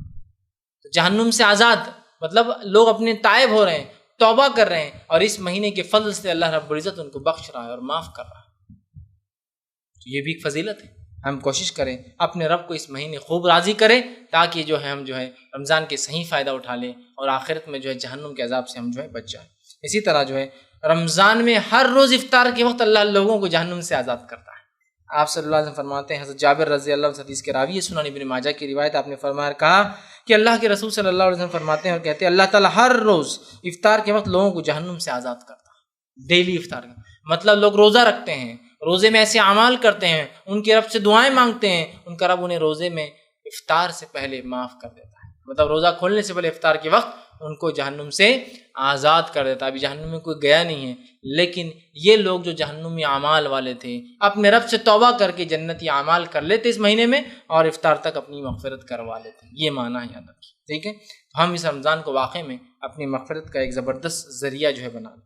اسی طرح جو ہے رمضان میں سیام اور قیام کرنے والے کے تعلق سے آپ نے فرمایا کہا کہ وہ صدیقین اور شہداء میں اس کا شمار ہوگا. رمضان میں جو نماز پڑھتا ہے رات میں اور دن میں روزہ رکھتا ہے، اس کے تعلق سے آپ فرماتے ہیں، اس کے تعلق سے حدیث کے الفاظ دیکھیے ایسے ہیں جو یہ بزار کی روایت ہے. آپ نے فرمایا کہا کہ ایک شخص اللہ کے رسول صلی اللہ علیہ وسلم کی خدمت میں آیا، حاضر ہوا اور عرض کیا اللہ کے رسول صلی اللہ علیہ وسلم میں گواہی دیتا ہوں کہ اللہ کے سوا کوئی معبود نہیں اور آپ اس کے رسول ہیں.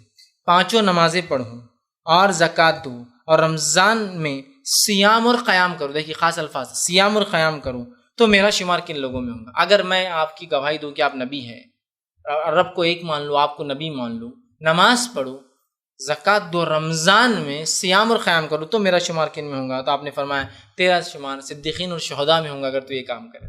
تو قیام کرنے والا رمضان میں اور سیام سے روزے رکھنے والے کا شمار شہداء میں ہوگا. اسی سے میں نے رکھا. اب اسی طرح آئیے رمضان میں ایک اور جو اس کی بڑی اہم فضیلت ہے، اور میں اپنی بات کے خاتمے کی طرف بھی جا رہا ہوں، بڑی اہم فضیلت ہے. وہ کیا ہے معلوم آپ کو؟ وہ ہے شب قدر.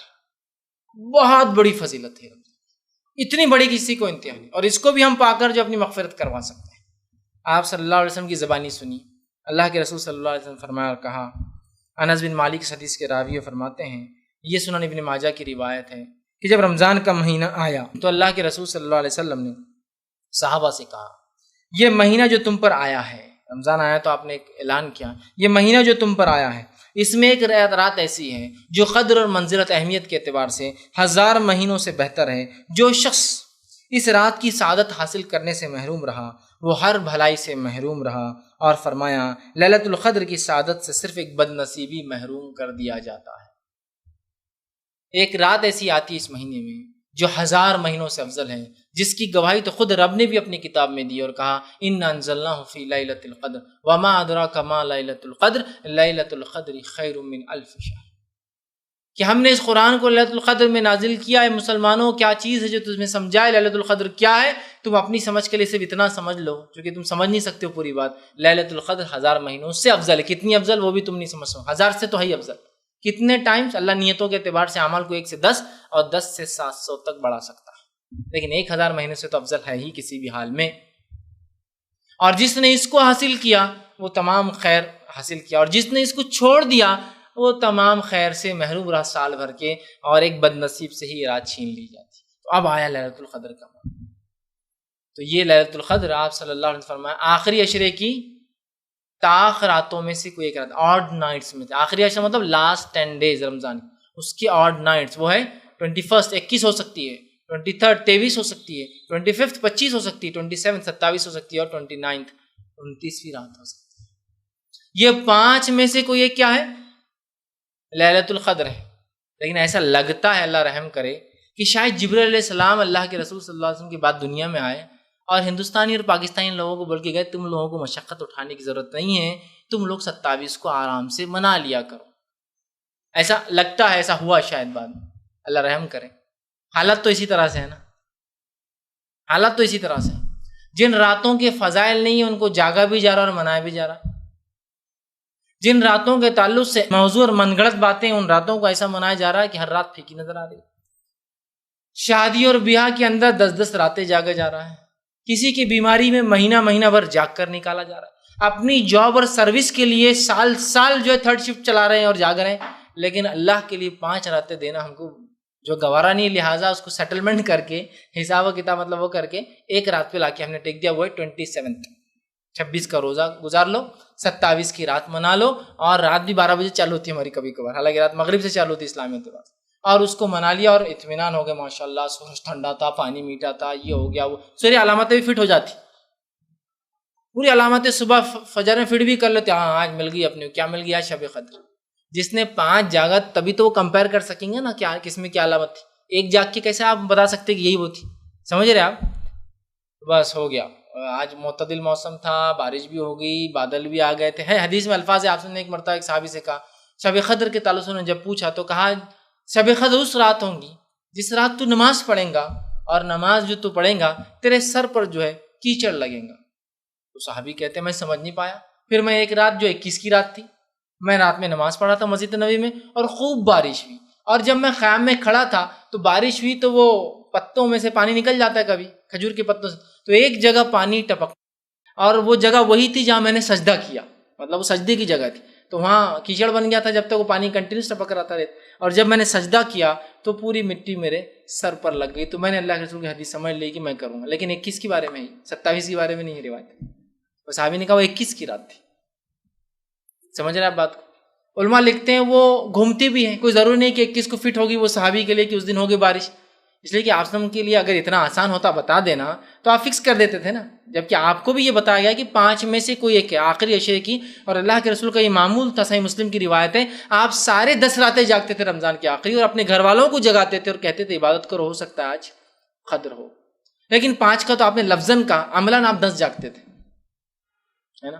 تو یہ 5 لیکن ہم سے ہوتے نہیں. سیٹلمنٹ کر لیے کہ جبرائیل علیہ السلام آئے، شاید بتا دی اور ہو گیا، بس 27 ہمارے لیتا ہے، لہٰذا 27 کو منا لیں گے. اور کیسے منائی جاتی ہے مجھے زیادہ بتانے کی ضرورت نہیں ہے، اس لیے کہ اسی دن تو ہم عید کے کپڑے لے لیتے ہیں، رات میں پورے بازار کھلے ہوتے ہیں، اسی دن ہم جو ہے ڈھابوں پر جا کر کھاتے اور پیتے ہیں، اسی دن جو ہے ہم لائن لگا کے توا اسپاٹس پر، نمبر نہیں لگتے نا اس رات، نمبر لگا کے لڑ جھگڑ کے 2-1 بجے تک اس جگہ پہنچتے جو ہمارا شاید آخری مطلب جس کو حاصل کرنے کی چیز تھی، وہ مقام حاصل کر لیتے، پھر کھا پی کر جو ہے مطلب شام کے کھانے کے لیے گئے اور سحر کر کے ایسی حالت ہوتے ہیں.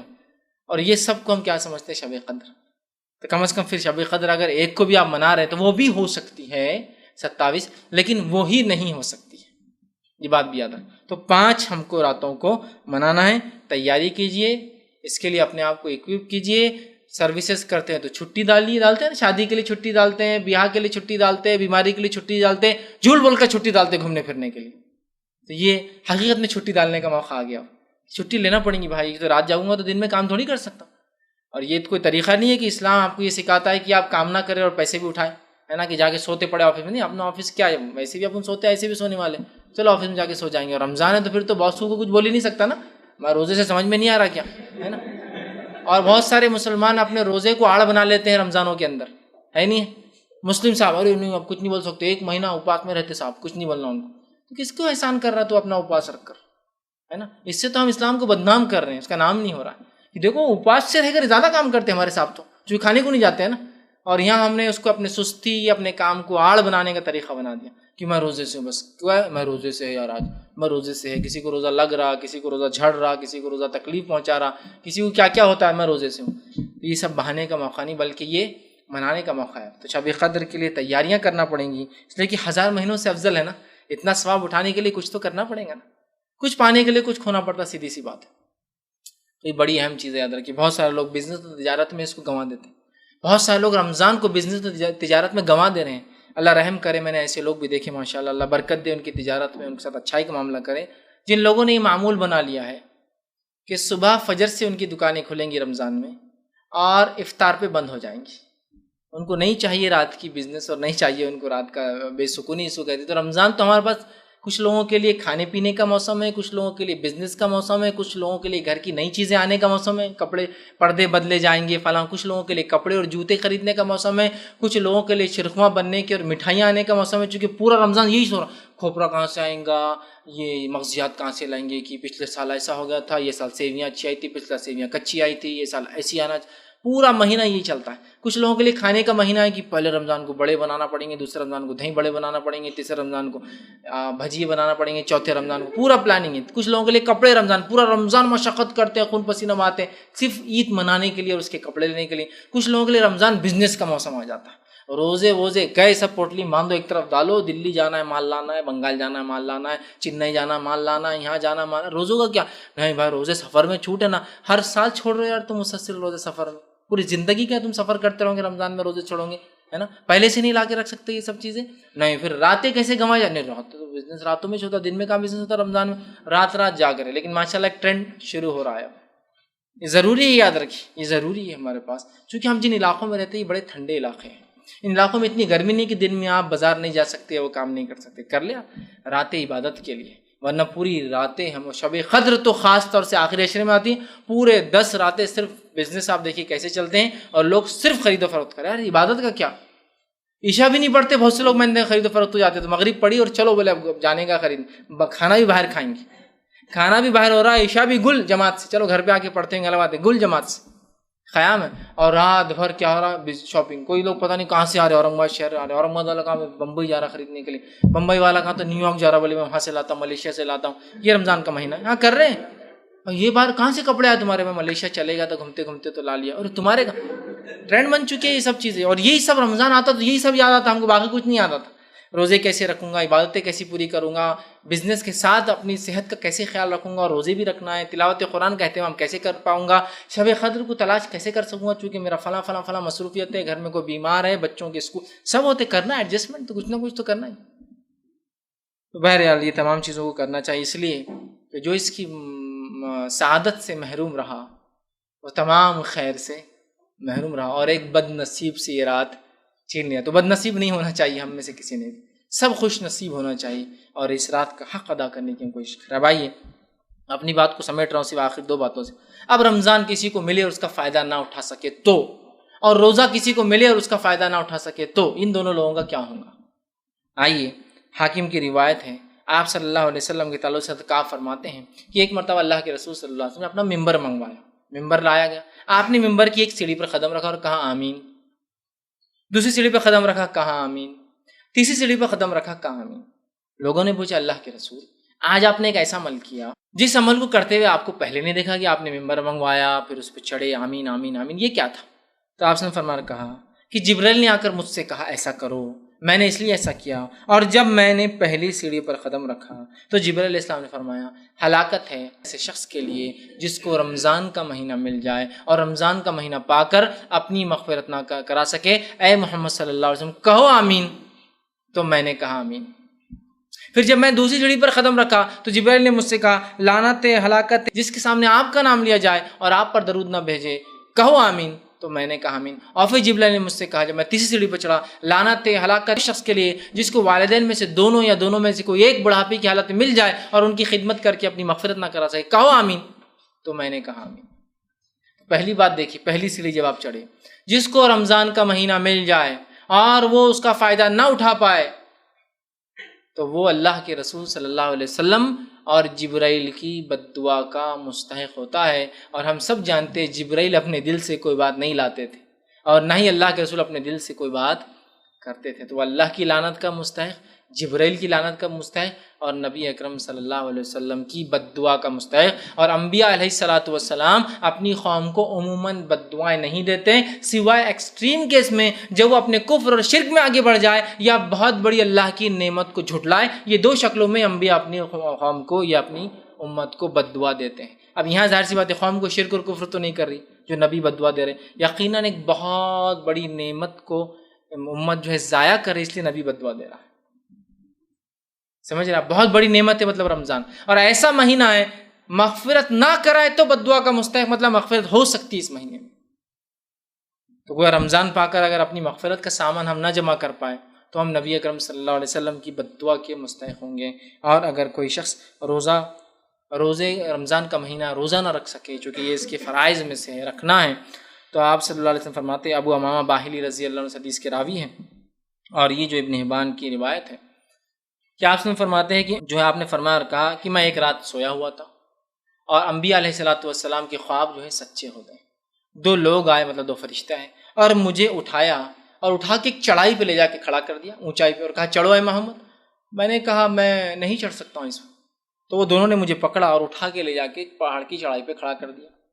جب میں وہاں کھڑا ہوا تو میں نے بہت شدید چیخو پکار سنی لوگوں کی، آگے بڑھا تو کچھ لوگ اوپر الٹے لٹکے ہوئے تھے جن کے پیر اوپر اور سر نیچے تھے، اور فرشتے ان کے جبڑوں کو چیر رہے تھے اور اس میں سے خون گر رہا تھا۔ میں نے کہا کہ یہ کون لوگ ہیں اور ان کو یہ سزا کیوں دی جائے، اتنا چیخ رہے چلا رہے؟ تو کہا یہ آپ کی امت کے وہ لوگ ہیں جو افطار جلدی کر لیا کرتے تھے۔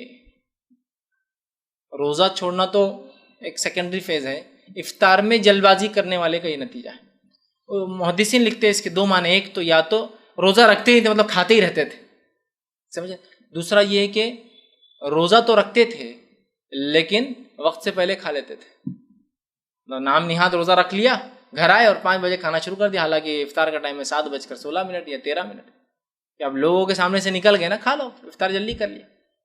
تو جو افطار جلدی کرے ان کے ساتھ یہ سلوک ہو رہا ہے کہ جبڑے چیرے جا رہے ہیں. اب جو روزہ چھوڑ دیتے ان کا انجام کیا ہوں گا اندازہ لگا. اور روزہ چھوڑنے کے بہانے اگر دونوں تو اتنے چھوٹے چھوٹے بہانے کہ کبھی ہنسی بھی آتی ہے اور کبھی رونا بھی آتا ہے بہانوں میں. نہیں، روزے میں ہم بہت کمزور ہو جاتے ہیں. اللہ اس پر گواہ ہے کہ روزے میں کوئی بتا دے میں کمزور ہو گیا، سوائے اس کی واقعی میں اس کی بیماری ایسی ہے جس میں اس کو بہت زیادہ کھانا کھانا پڑتا ہے یا بہت وقت پر کھانا پڑتا ہے. جیسا کوئی سمجھ لیجئے شوگر کا مریض ہے، وہ تو بول سکتا ہے میں کمزور ہو گیا. دوسرے کسی نے بتانا کہ میں کمزور ہو گیا. اور میں آپ کو کہتا ہوں کہ رمضان سے پہلے آج وزن کرا لیجیے، کل سے رمضان ہے، اور 1 مہینہ بعد مجھے بتائیے کم ہوا وزن یا بڑا. پھر ہم بولیں گے ہاں واقعی بڑے رمضان میں آپ کمزور ہو گئے تھے. خام و خواہ کی ہوا کریٹ کر دیتے کمزوری کی. نہیں، بچے بہت کمزور ہیں. 10 سال کے بچے اور بچی ہمارے ہو جاتے ہیں، ان کو روزہ نہیں رکھا جاتا. 10 سال میں نماز کو نہ چلے تو مارنے کا حکم ہے. تو ظاہر سی بات 10 سال میں نماز فرض ہے تو ہر چیز اب فرض ہو گئی ہے، روزہ بھی اس پر فرض ہے. 10 سال میں کہاں ہمارے بچے روزہ رکھ رہے ہیں؟ 10 سال تو دور، آپ رکھا ہی نہیں رہے ہیں. اور مرد تو بھی کبھی کبھار شرما شرمی میں روزے رکھ لیتے ہیں. اب سب میں گئے تو بولنا پڑتا نا وہ روزہ ہے کہ لوگ پوچھتے رہتے ہیں، تو وہ کیسا کریں؟ کیونکہ روزہ اتنی کثرت سے لوگ چھوڑتے ہیں کہ ہمارے پاس پوچھا جاتا ہے ہندوستان میں روزہ ہے کیا، پوچھتے ہیں سب ایک دوسرے کی، تو کثرت سے چھوڑتے ہیں روزہ. عورتوں کا تو یہ شرما شرمی کا معاملہ اس نہیں، گھر میں کون پوچھنے والا روزہ ہے نہیں. کو پوچھے روزہ ہے گا تو خاموش رہو، کچھ بولنے کا ہی نہیں اپنے. اور چھوڑنے کی وجہ یہ کہ نہیں اب میرے کو جمتا نہیں، بس روزہ رکھے تو چکر آتے. ٹھیک ہے، روزہ رکھو اور پڑھے رہو، کو مسئلہ. فرض عبادت ہے نا، پوری تو کرنا ہی ہے. جیسے نماز کھڑے سے نہیں پڑھ سکے تو بیٹھ کر پڑھو، بیٹھ کے تو لیٹ کے پڑھو، لیٹ کے بھی نہیں جم رہا تو اشاروں میں پڑھو. تو ویسا روزہ چکر آ رہا ہے تو لیٹ کے رکھو، کوئی مسئلہ نہیں. کھانا کھا لیجیے شہر میں لیٹ جائیے، بھائی ہمیں بہت چکر آتے، لیٹے رہیے. روزہ تو رکھنا ہے، چھوڑا تو نہیں جا سکتا. ایسا کوئی عذر نہیں ہے آپ کے پاس. یہ تو ہمارے پالے ہوئے عذر ہے جو ہم نے کر نہیں. آج روزہ نہیں ہے، کیوں؟ آج بہت سر دکھ رہا. لیکن سر دکھنے کا روزے سے تعلق نہیں معلوم آپ کو. آپ دوا کھا لے شہر میں اور چھوڑ دے، پھر ٹھیک ہونا ہو جائے گا. ورنہ کبھی کبھار لوگوں کو 2 3 4 دن سر دکھتے ہیں، تو یہ کوئی ریزن نہیں ہے. آپ پھر کھا سکتے ہیں فوراً جو ہے افطار کے اندر آپ کی میڈیسن گولی. نہیں، ہم چھوڑ دیتے. کچھ لوگ روزہ اس لیے چھوڑتے ہیں کہ ان کو چینج چاہیے ہوتا نا، 1 مہینہ مسلسل اٹھو روزے کو چینج، تو 1 آدھ ہفتہ رکھتے ہو، 2 دن روزے چھوٹے. ارے روزہ نہیں، آج نہیں، یہاں تھوڑا تبدیلی ہونا چاہیے. ارے پورا سال تو تبدیلی میں گزارتے ہیں ہم، 11 مہینے تو کھا رہے اور پی رہے. نہیں یار وہ تھوڑا چینج بہت لگتا ہے میرے کو ایسا جمتا نہیں 1 سال اتنے دن تک روزے رکھنا. کچھ لوگوں نے ایسی عادتیں پال لی جو روزہ چھوڑنے کی وجہ بن جاتی ہے. اور روزہ نہیں تو روزہ کہاں سے رکھیں گا، اس لیے کہ اس کو تو بس منہ میں ڈالنا اور تھوکنے بیٹھنے عادت. روزہ چھوڑ دیا اس نے، کیوں ارے بھائی کیوں چھوڑ دیا؟ پوچھنے کی بھی ضرورت نہیں ہے. ٹھیک ہے لگے رہو اپنے کام میں. تو لیکن اللہ تعالیٰ کیا جواب دیں گے؟ اللہ میں نے تمباکو کی وجہ سے روزہ میرا ضائع کر دیا تھا. سخت پوچھوں گی نا، ایسی عادت کیوں جس سے تم فرض عبادتوں کو چھوڑ رہے تھے؟ کچھ بھی جواب نہیں دے سکیں اللہ. کچھ لوگ روزہ اس لیے چھوڑ رہے کہ ان کے پاس کوئی روزہ رکھتا نہیں، اور کچھ لوگ روزہ اس لیے رکھ رہے کہ سب گھر میں روزہ ہے اس لیے میں روزہ رکھ رہا ہوں. دونوں کو بھی ثواب نہیں. ایک آدمی روزہ اس لیے رکھتا ہے کہ سب رکھ رہے تو اس کو کہاں سے ثواب ملنے والا ہے؟ اب گھر میں کھانا کون بنائیں گے؟ جانتے روزہ رکھ لیتا. آج کھانا تم بنائیں گے، پھر روزہ نہیں رکھتا. تو آج اتنے مختلف بہانوں سے روزہ چھوڑتے ہیں. روزہ خور لوگوں کا کیا انجام ہوگا؟ اسی لیے صحابہ کے تعلق سے آتا ہے، عمر بن خطاب رضی اللہ عنہ کے تعلق سے آتا ہے. آپ کے چھوٹے چھوٹے بچے تھے اور آپ ان کو روزہ رکھاتے تھے. تو کچھ صحابہ نے کہا کہ امیر المومنین یہ تو بچے نابالغ ہیں، ان کے چھوٹے بچے شاید 5 6 یا 7 سال کے رہے ہوں گے. کہا آپ اتنے چھوٹے بچوں کو کیوں روزہ رکھاتے ہیں آپ کے، جبکہ ان پہ روزے فرض نہیں؟ عمر بن خطاب رضی اللہ عنہ نے بڑی اچھی بات کہی تھی. تو کہا جب بالغ ہوں گے تو کیا اس وقت سے پورے رکھنا شروع کر دیں گے؟ جب غیر بالغ ہوں گے 2 4 5 10 15 کی عادت ہوں گی، تو جب بالغ ہوں گے تو پورے 30 کی عادت ہوں گی. ایسا ہو سکتا ہے ایک بچے کو آپ نے 10 سال تک روزے نہیں رکھا ہے اور 10ویں سال اس کو بولے 30 روزے رکھو؟ ممکن ہے؟ پریکٹیکل ہے؟ نہیں ہے. تو کرنا کیا پڑے گا؟ بچہ 5 سال کا ہو گیا 1 2 روزے رکھا، 3 روزے رکھا. 6 سال کا ہو گیا 4 5 روزے رکھا. 7 سال کا ہو گیا 8 10 روزے رکھا.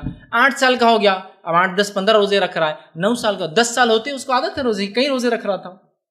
اب اچانک 10ویں سال آپ بولیں گے بیٹا نماز بھی فرض اور مارا ماری چالو اس کے ساتھ، اور روزے بھی فرض نہیں ہوگا. 7 سال سے لے جاؤ مسجد کو، 10 سال میں مارو، مطلب 3 سال ٹریننگ دو. 3 years آف ٹریننگ کے بعد 10ویں سال مارنا ہے. تو میں بھی کہوں گا روزے بھی 7 سال سے رکھوائیے اور 10ویں سال ان پہ پھر واجب کیجیے کہ روزہ نہیں تو پھر بھوکے رہو دن بھر. آپشن نہیں ہے، لیکن سمجھ رہے ہیں؟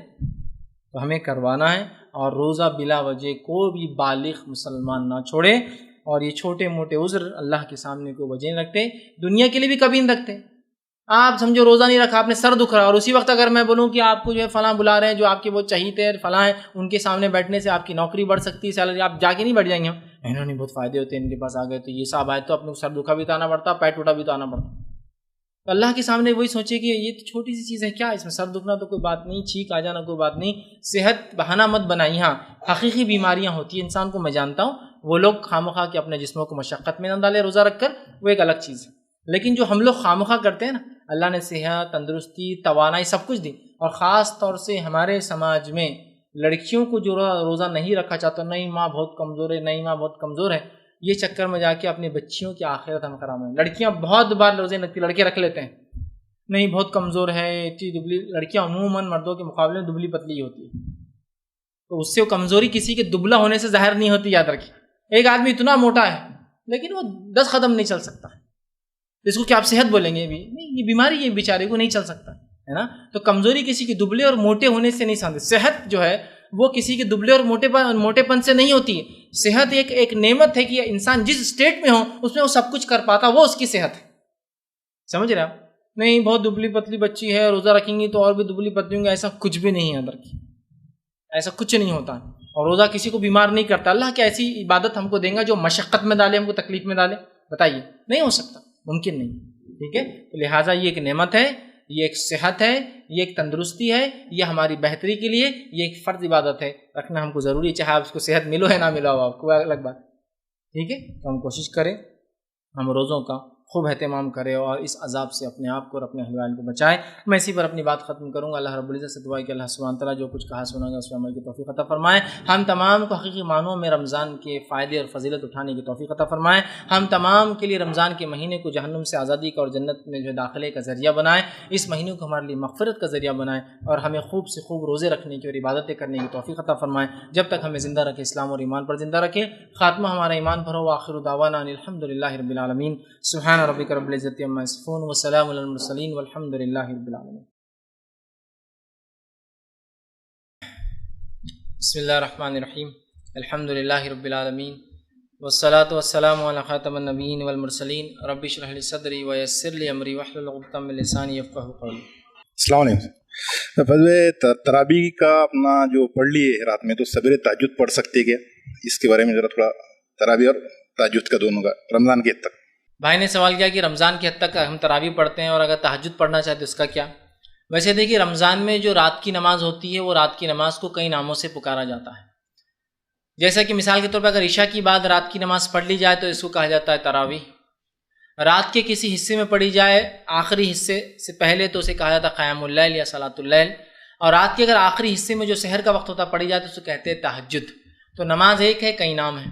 بھائی کا سوال ہے اب رمضان میں ہم تراویح بھی پڑھے اور تہجد بھی پڑھے، میں کہوں گا ایک ہی نماز ہے، آپ اول پڑھ سکتے ہیں آخر دونوں، لیکن اب کوئی انسان ہے وہ چاہتا ہے کہ اس کا فائدہ اٹھائیں، تو یاد رکھیے اگر آپ نے رات میں تراویح پڑھ لی تو ابتدا میں اگر 8 رکعتیں پڑھ لی تو 8 رکعت پڑھنا یہ رات کی نماز سنت ہے، یاد رکھیے، تو آپ کی وہ نماز تو ہو گئی۔ اس کے علاوہ رات میں اٹھ کر جو پڑھیں گے آپ، جس کو آپ تہجد بول رہے ہو، ایک طرح سے نفل ہوں گے، یا پھر جب آپ تراویح میں امام کے پیچھے ملے تو نفل کی نیت سے ملے، سنت کی نیت سے نہ ملے، پھر رات میں اٹھ کے تہجد کی نیت سے، مطلب وہ سنت 8 رکعتیں جو ہے وہ رات میں اٹھ کر پڑھیں، اس کے بعد آپ کی وتر پڑھیں۔ تو آپ جب عشاء پڑھیں گے تو اس کے بعد جو بھی نماز پڑھے آپ کی وتر باقی رکھیں، مطلب جو 3 رکعتیں ہوتی یا 1 رکعت ہوتی یا 5 آپ پڑھتے باقی رکھیں، رات میں جو ہے آپ پھر قیام کریں، قیام کرنے کے بعد اپنا وتر مکمل کریں اور اس کے بعد کریں، تو آپ تب بھی کر سکتے ہیں، لیکن اس بات کو یاد رکھیے کہ ایک ہی نماز ہے، وقت کے اعتبار سے صرف نام بدلتے اس نماز کے۔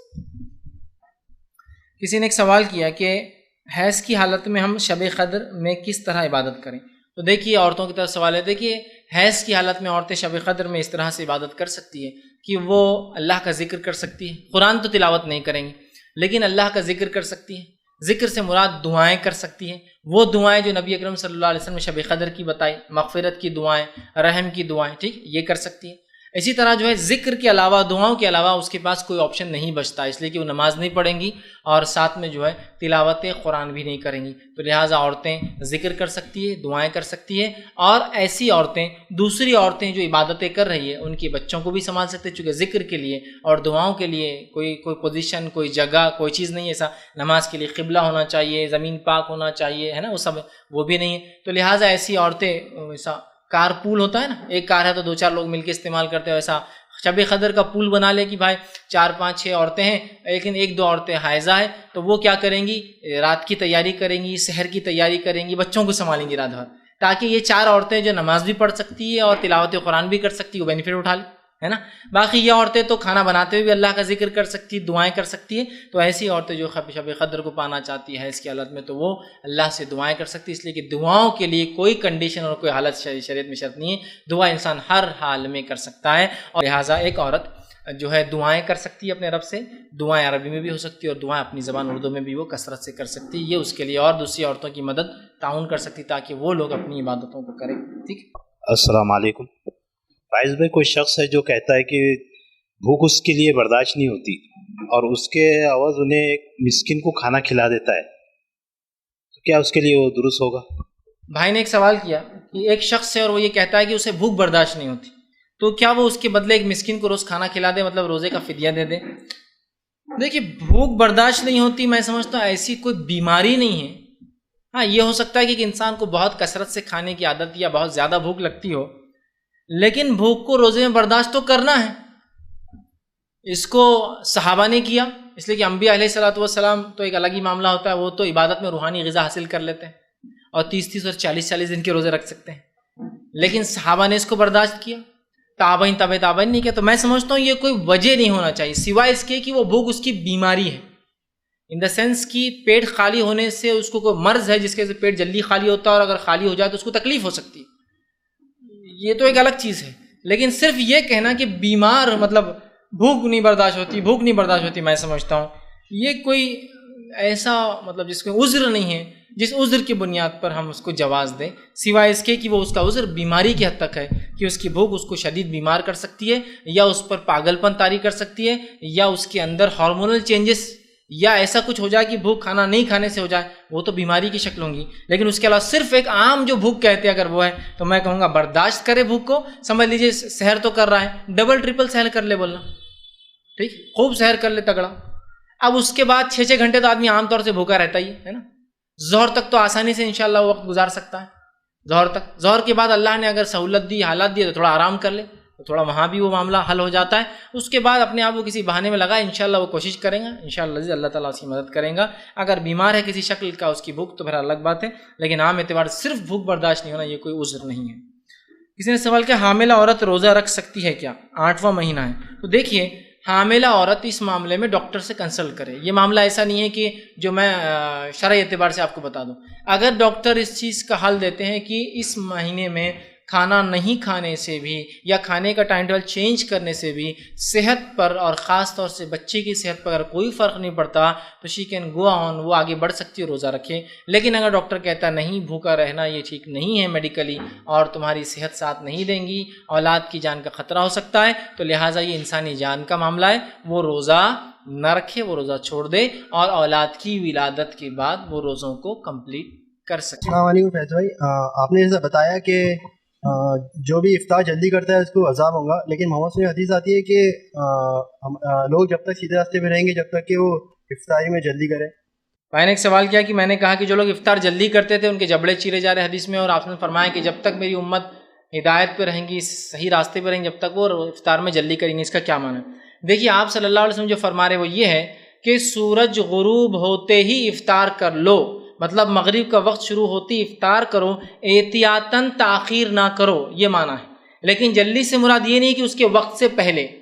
مثال کے طور پر سمجھ لیجیے 7:14 7:16 سمجھ لیجیے ہمارا وقت ہے کہ یہاں افطار کی جائے, تو احتیاطاً نہ رکے رہو کہ 26 تک رک جائیں گے تاکہ پورے شور ہو جائے کہ سورج غروب ہو گیا, ضرورت نہیں ہے. آپ پھر 7:16 کو افطار کر, یہ معنی ہے. لیکن اس کا ہرگز معنی نہیں کہ افطار میں جلدی کرو مطلب 7:06 پر ہم کھا لیں گے. سورج غروب ہونے کے بعد خاموخواہ تاخیر مت کرو, یہ معنی ہے. وہ لوگ جن کو سزا مل رہی ہے جہنم میں جو الٹے لٹکے ہیں, جو افطار جلدی کرتے تھے, وہ لوگ ہیں جو افطار کا وقت نہیں ہوا اس سے پہلے افطار کر رہے جبکہ ان کو پتہ ہے کہ وقت نہیں ہوا.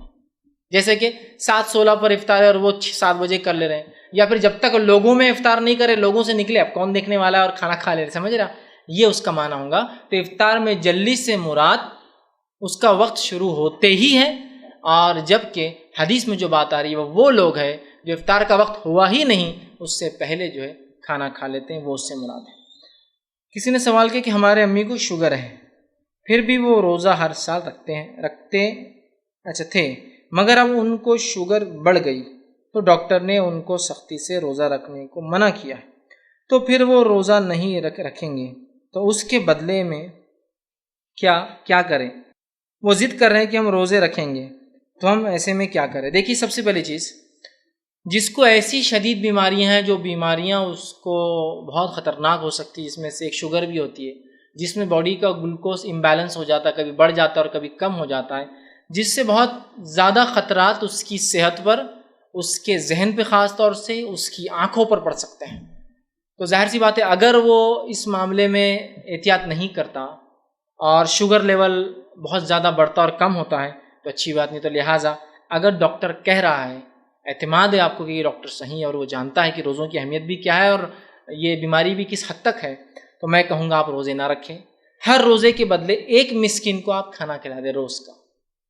جیسا آپ کا آج کا روزہ چھوٹا، اور امید ہے آگے بھی شاید صحت ساتھ نہ دے، کیونکہ ظاہر سی بات ہے کسی کی والدہ ہے تو میں سمجھتا ہوں عمر ہوں گی ہی تبھی تو بات ہو رہی.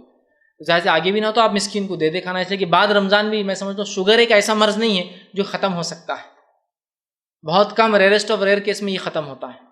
تو لہٰذا میں کہوں گا کہ وہ روزے نہ رکھیں اور ہر روزے کے بدلے ایک مسکین کو کھانا کھلا دے، یہ اس کا انشاءاللہ عزیز فدیہ ہو جائے گا. کسی نے ایک سوال کیا کہ قرآن میں روزہ رات تک پورا کرنا ہے، اللیل یعنی رات تک، تو پھر ہم مغرب پر کیسے روزہ کھولتے ہیں؟ دن کے 4 حصے ہوتے ہیں، اشراق، مغرب، دن اور رات. کسی نے سوال کیا کہ قرآن نے کہا کہ روزہ رات تک رکھنا ہے، تو پھر ہم روزہ مغرب میں کیوں کھولتے ہیں؟ دیکھیے یہ جو آپ نے اصطلاح دی ہے اشراق، مغرب، دن اور رات، یہ اشراق اور مغرب یہ وقت کے پیمانے اور حصے ہیں، ٹھیک، لیکن دن صرف 2 ہی حصوں میں تقسیم ہوتا ہے. مطلب جو آپ نے لکھا وہ اس کی مثال ایسی ہے، دن، رات، سورج نکلتے وقت اور سورج ڈوبتے وقت. تو میں کہوں گا وہ سورج ڈوبتے وقت کا رات میں چلا جاتا ہے، سورج نکلتے وقت کا معاملہ دن میں آ جاتا ہے. سمجھ رہے آپ بات؟ تو یہ جو اشراق، مغرب، دن، رات ایسی وہ نہیں ہے، دن اور رات کا معاملہ ہے. قرآن نے جب بھی تذکرہ کیا وہ ہے لیل اور نہار کا تذکرہ ہے، صبح اور شام کا تذکرہ کا. قرآن نے کہیں بھی اشراق، مغرب، لیل اور نہار کا تذکرہ نہیں کیا، ٹھیک. تو لہٰذا ہم کو روزہ رات تک رکھنا ہے، اور صبح کے بعد، صبح شروع ہوتی ہے سورج نکلنے سے لے کر سورج ڈوبنے تک، اور رات شروع ہو جاتی ہے سورج ڈوبنے سے لے کر سورج نکلنے تک. اسلام لیل اور نہار ہے، اشراق اور یہ سب جو ہے یہ وقت کے نام، ایسا میں کہوں گا ظہر، عصر، مغرب، عشاء یہ وقت کے نام ہیں، لیکن یہ دن میں آتے ہیں اور کچھ رات میں آتے ہیں، ٹھیک ہے. تو ویسے ہی آپ نے لکھا، تو ہم کو روزہ رات تک رکھنا ہے، اور اسلامی اعتبار سے رات مغرب پر ہو جاتی ہے، یہ مغرب پر ہو جاتی ہے. فائز بھائی کیا پورے 30 روزے کے ایک ساتھ مسکینوں کو کھانا کھلا سکتے ہیں یا ہر روزے کے لیے الگ الگ؟ بھائی نے اچھا سوال کیا کہ اگر کوئی فدیہ دے رہا ہے تو پورے 30 مسکین کو 30 روزوں کے ایک ساتھ، مطلب ایک انسان کو 30 دن کا کھانا دینا یا 30 مسکینوں کو ایک ساتھ کھانا کھلا دینا، یہ کیا درست ہوگا یا ہر روزے کے بدلے دینا چاہیے؟ تو میں تو یہ کہوں گا بہتر یہ ہے ہر روزے کے بدلے ایک کو دے، اور ایسے انسان کو دے جو خود روزہ رکھتا ہو. جیسا مثال کے طور پر ہر روز کا آپ کھانا یا تو سحر دے سکتے یا تو افطار دے سکتے اس انسان کو، اور کھانا دینا ہے. افطار بول تو خالی ہم بس افطار الگ چیز ہوتی ہے اور کھانا الگ ہوتا ہے. کھانا دینا ہے آپ کو، کھانا ہوتا ہے پیٹ بھرنے کے اتنا ایک اوسط انسان جو کھاتا ہے، یا آپ جس طرح سے کھاتے ہیں اور وہی کھانا دینا ہے جو آپ کھاتے ہیں، اسی کوالٹی کا فوڈ دینا ہے آپ کو. ایسا نہیں کہ آپ بولیں گے وہ فدیے کی طرح گھیوں دو، بھلا فدیے گھیوں تو پورے کیڑے لے، آدھے گھیوں آدھے اس میں کیڑے پیسے جا رہے ہیں، اور خود کے گھیوں تو بہترین آتے ہیں، آپ 40 روپے کلو والے لا رہے ہیں. ویسا نہیں، آپ جو کھانا کھاتے ہیں جس کوالٹی کا اور جیسا ایک اوسط انسان کھاتا ہے ایوریج فوڈ، اتنا آپ اس کو دیں گے. تو آپ جو ہے اس میں یہ کریں کہ ہر روز کے بدلے دے دیں تاکہ وہ مسکین بھی کر لیں. لیکن ایسی سہولتیں شہروں میں آج کل نہیں ہوتی ہے، مسکین ہی نہیں ملتا. پہلی بار تو بھکاری مل جاتے ہیں ہم کو ہزاروں میں، جن کا ٹنوں میں اناج پڑا ہوا ہے لا کر وہ بیچ رہا ہے، اور اتنا اناج کی سیل آؤٹ کر رہا ہے، اور مسکین تو محتاج بول بھی نہیں رہا، خاموش. ایسا کوئی انسان مل جائے تو یہ بھی ہو سکتا ہے کہ آپ ایڈوانس میں اس کو 30 دن کا دیتے، لیکن بہتر افضل تو یہ ہے روز کے بدلے روز دیا جائے تاکہ مانیٹرنگ بھی ہو اور آپ کو پتہ ہے آپ کا فدیہ جا رہا ہے. اور کھانا ہی دے، نہیں تو آپ بولیں گے فدیے کے 30 دن گیہوں کا حساب 30 دن میں سمجھو تم 30 کلو کھاتے ہوں گے، سمجھو کہ ایوریج 30 کلو گیہوں آئیں گے، 1200 روپے کے 40 کے حساب سے لو، پیسے مت دو، وہ کپڑے لے لیں گے اس کے. کھانا کھلانا ہے آپ کو، یہ اصل ہے، کھانا کھلانا ہے. لہٰذا 30 مسکینوں کو کھانا کھلانا ہے آپ، ٹھیک. تو اب آپ کو مسکین نہیں ملتے تو آپ کو بہت سارے مدرسے میں ایسے بچے جو محتاج پڑھتے ہیں وہاں کھانا کھلا دیجیے کبھی، ٹھیک. یا ایسے ادارے بھی آج کل ماشاء اللہ اورنگ آباد میں کھل چکے جو مسکینوں کو روز صبح اور شام کھانا کھلاتے ہیں. رمضان میں ظاہر سے غیر مسلم بھی وہاں آتے ہیں تو صبح کھا سکتے ہیں، تو مسکین کوئی بھی ہو سکتا ہے یاد رکھیں. تو بہرحال آپ کوشش کریں کہ آپ جو ہے روز کا روز دیں، نہیں تو جس کو دے رہے 30 دن کا یہ شور کر کے دے کہ وہ کھانے کی چیز ہی دے اس کو، اور کھانے سے مراد جیسا چاول، گیہوں، اناج جس سے غذائیت پیٹ بھرا جاتا ہے. کھانے سے مراد دالیں، مسالے، نمک، مرچ یہ نہیں ہے، اس سے پیٹ نہیں بھرتا ہے. یہ چیزیں ہوتی ہیں اسے پیٹ بھرنے کو استعمال ہوتی ہے. ایسا سالن انسان روٹی کے ساتھ کھاتا ہے، لیکن خالی سالن نہیں کھا سکتے آپ. خالی روٹی کھا کے جی سکتے ہیں آپ، لیکن سمجھ رہے ہیں. غذائیات ہمارے پاس کیا کیا غذائیت چلتی ہے؟ ہمارے پاس گیہوں ہے، جواری ہے، اسی کے ساتھ جو ہے چاول غذائیت ہے. کھجور لیکن ہندوستان میں غذائیت کے طور پہ، عربوں میں غذائیت ہے، وہ پورا فل کھانا رہتا ہے ان کا. ہم لوگ 4 کھجور زیادہ کھائے تو پیٹ خراب ہو جاتا. ہمارے پاس غذائیت نہیں ہے کھجور. تو جو بھی غذائیات جس سے پیٹ بھرتا ہے وہ دینے کی آپ کوشش کریں. جیسے گیہوں ہو گیا، چاول ہو گیا، سالن نہیں، وہ سب ایکسٹرا رہیں گا، اس کا پارٹ نہیں گنی آپ. وہ چیز جس سے پیٹ بھرے انسان تو آپ اس کو وہ دیں. کوشش کریں کہ آپ کیش نہ دیں، ورنہ لوگ کیا کرتے ہیں کپڑے خرید لیتے ہیں تو وہ کھلائے، اور روز کے بدلے روز کو کھلا دیں. لیٹ کر کے نہ دے، اگر دینا ہے تو پھر ایڈوانس دے دے. جیسا مثال کے طور پر مسکین بعد میں نہیں ملیں گا یا کہ دوسرے علاقے میں تو ایڈوانس دے دے پورے 30 دن کا. کچھ لوگ روزہ گزار لیتے ہیں پھر رمضان کے بعد دے دے فدیہ. میں کہوں گا ایڈوانس دینا زیادہ بہتر ہے بنسبت لیٹ کرنے، چونکہ لیٹ میں آپ اگر مر گئے بیچ میں تو باقی رہ جائیں گے، جبکہ ایڈوانس میں آپ کبھی بھی بیچ میں مر بھی گئے تو کوئی مسئلہ نہیں، وہ ایڈوانس میں فدیہ دیا جا چکا تھا آپ کے پورے روزے میں. سمجھ رہے؟ تو پھر اگر ایک ساتھ دینا ہے تو ایڈوانس اس کو دے دے. دوسرے ملک بھی آپ بھیج سکتے ہیں اس فدیے کو، کوئی مسئلہ نہیں. بس شور یہ کرے کہ کھانے کے انگریڈینٹس، کھانے کی چیزیں ان کو جو ہے دی جائیں. کسی نے جو ایک سوال کیا ہے، بوڑھے ماں باپ گھر میں روزہ نہیں رکھ سکتے تو اس کا کیا بدل ہے؟ میں نے بہرحال تفصیلات بتا دی. بوڑھے ماں باپ، بیمار، نوجوان ہے لیکن صحت ساتھ نہیں دیتی، شوگر ہے جو زندگی بھر رہنے والی ہے، بیماریاں ہیں ایسی جو ختم نہیں ہو سکتی ہے، جوان ہو، بوڑھا ہو، جس طرح کا انسان حاملہ ہو، یہ تمام کے ایک روزے کے بدلے ایک مسکین کو فدیہ مطلب کھانا دیا جائے گا. یہ آپ کو جو ہے کرنا ہے. یہ سوال کیا کہ حیض کی حالت میں روزہ نہیں رکھ سکتے ہیں تو کیا پھر کھانا کھا سکتے ہیں کیا؟ گھر میں کہتے ہیں کہ اگر روزہ نہیں رکھے تو کھانا بھی مت کھاؤ، تو کیا یہ صحیح ہے؟ کتنی عجیب بات ہے کہ اللہ نے حائضہ عورت کو روزے سے رخصت اس لیے دی کہ اس کو جو ہے اس کے جسم سے خون ضائع ہوتا ہے، اس کو صحت کی ضرورت ہے، اور حیض کو شریعت بیماری میں کاؤنٹ کرتا ہے ایک طرح سے، اور بیماری میں انسان کمزور ہوتا ہے. روزہ نہ رکھ کے وہ کھائے بول کر ہی ہے، اور اگر کوئی حیض سے ہو اور اس کو بولے تم مت کھاؤ تو پھر شریعت نے چھوٹ کیوں دی اس کو؟ پھر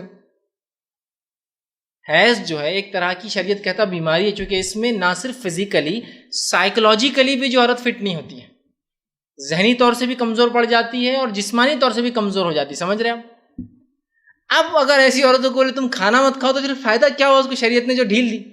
آپ کو اگر کوئی کہے، شریعت کہہ رہی ہے کہ اگر بیمار ہو یا سفر میں ہو تو روزہ مت رکھو، اور روزہ نہیں رکھنے کے بعد کوئی سفر میں بول رہا ہے ہم روزہ ہیں تم مت کھاؤ، تو پھر سفر کا شریعت کا چھوٹ دے کر فائدہ کیا ہوا؟ چھوٹ دی تو اس لیے گئی تھی کہ آپ کھائیں. تو لہٰذا حائضہ عورت، رضع دودھ پلانے والی عورت، حاملہ عورت، یہ لوگ جب روزہ نہیں رکھیں گے، یا بیمار انسان جب روزہ نہیں رکھیں گا تو اس کا مطلب وہ کھا سکتا ہے تبھی تو روزہ نہیں رکھیں گا. احتیاط صرف یہ کرنا ہے کہ روزداروں کے سامنے نہیں کھانا ہے، لیکن یہ کوئی حرام نہیں ہے. تو بہت سی بار ہوتا ہے روزدار ایسا آتا اور تم کھا رہے کا اللہ اللہ پتہ منہ بند کر جاتا، اور جو کھانا کھا رہا استغفر اللہ بول کے کھانا پلٹا لیتا. مطلب کوئی روزے دار انسان کو کھانا دیکھنا حرام نہیں ہے، اس کے سامنے کھانا کھانا حرام نہیں ہے.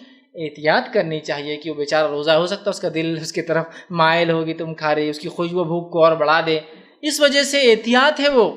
لیکن میں نے دیکھا احتیاطی لوگ حرام سمجھتے ہیں، ایسا کوئی گھر میں کھا تو لاہو بڑا انہیں بھی چھپا لیتے ہیں، ایسا نہیں ہے.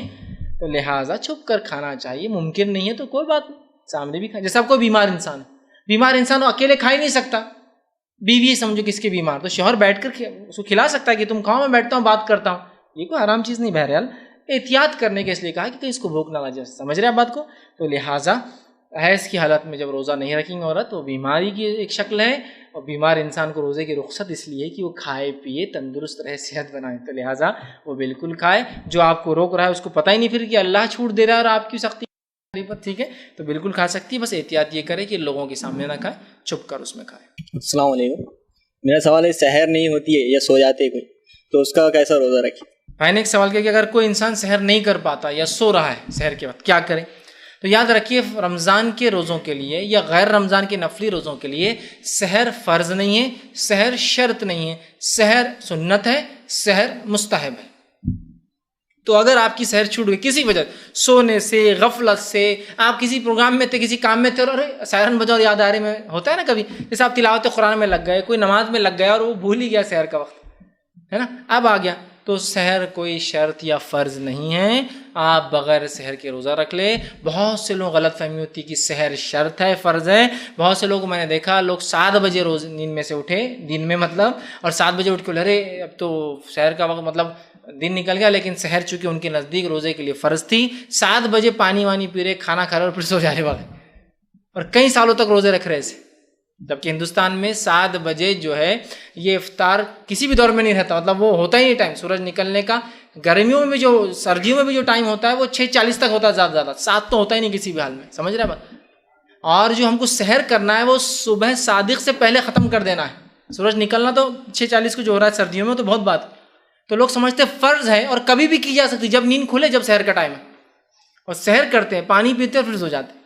تو یاد رکھیے سحر مستحب ہے، سنت ہے، فرض نہیں ہے، شرط نہیں ہے عبادت کے لیے، لہٰذا اگر چھوٹ جائے تو کوئی مسئلہ نہیں، اپنا روزہ آپ کنٹینیو کر لے۔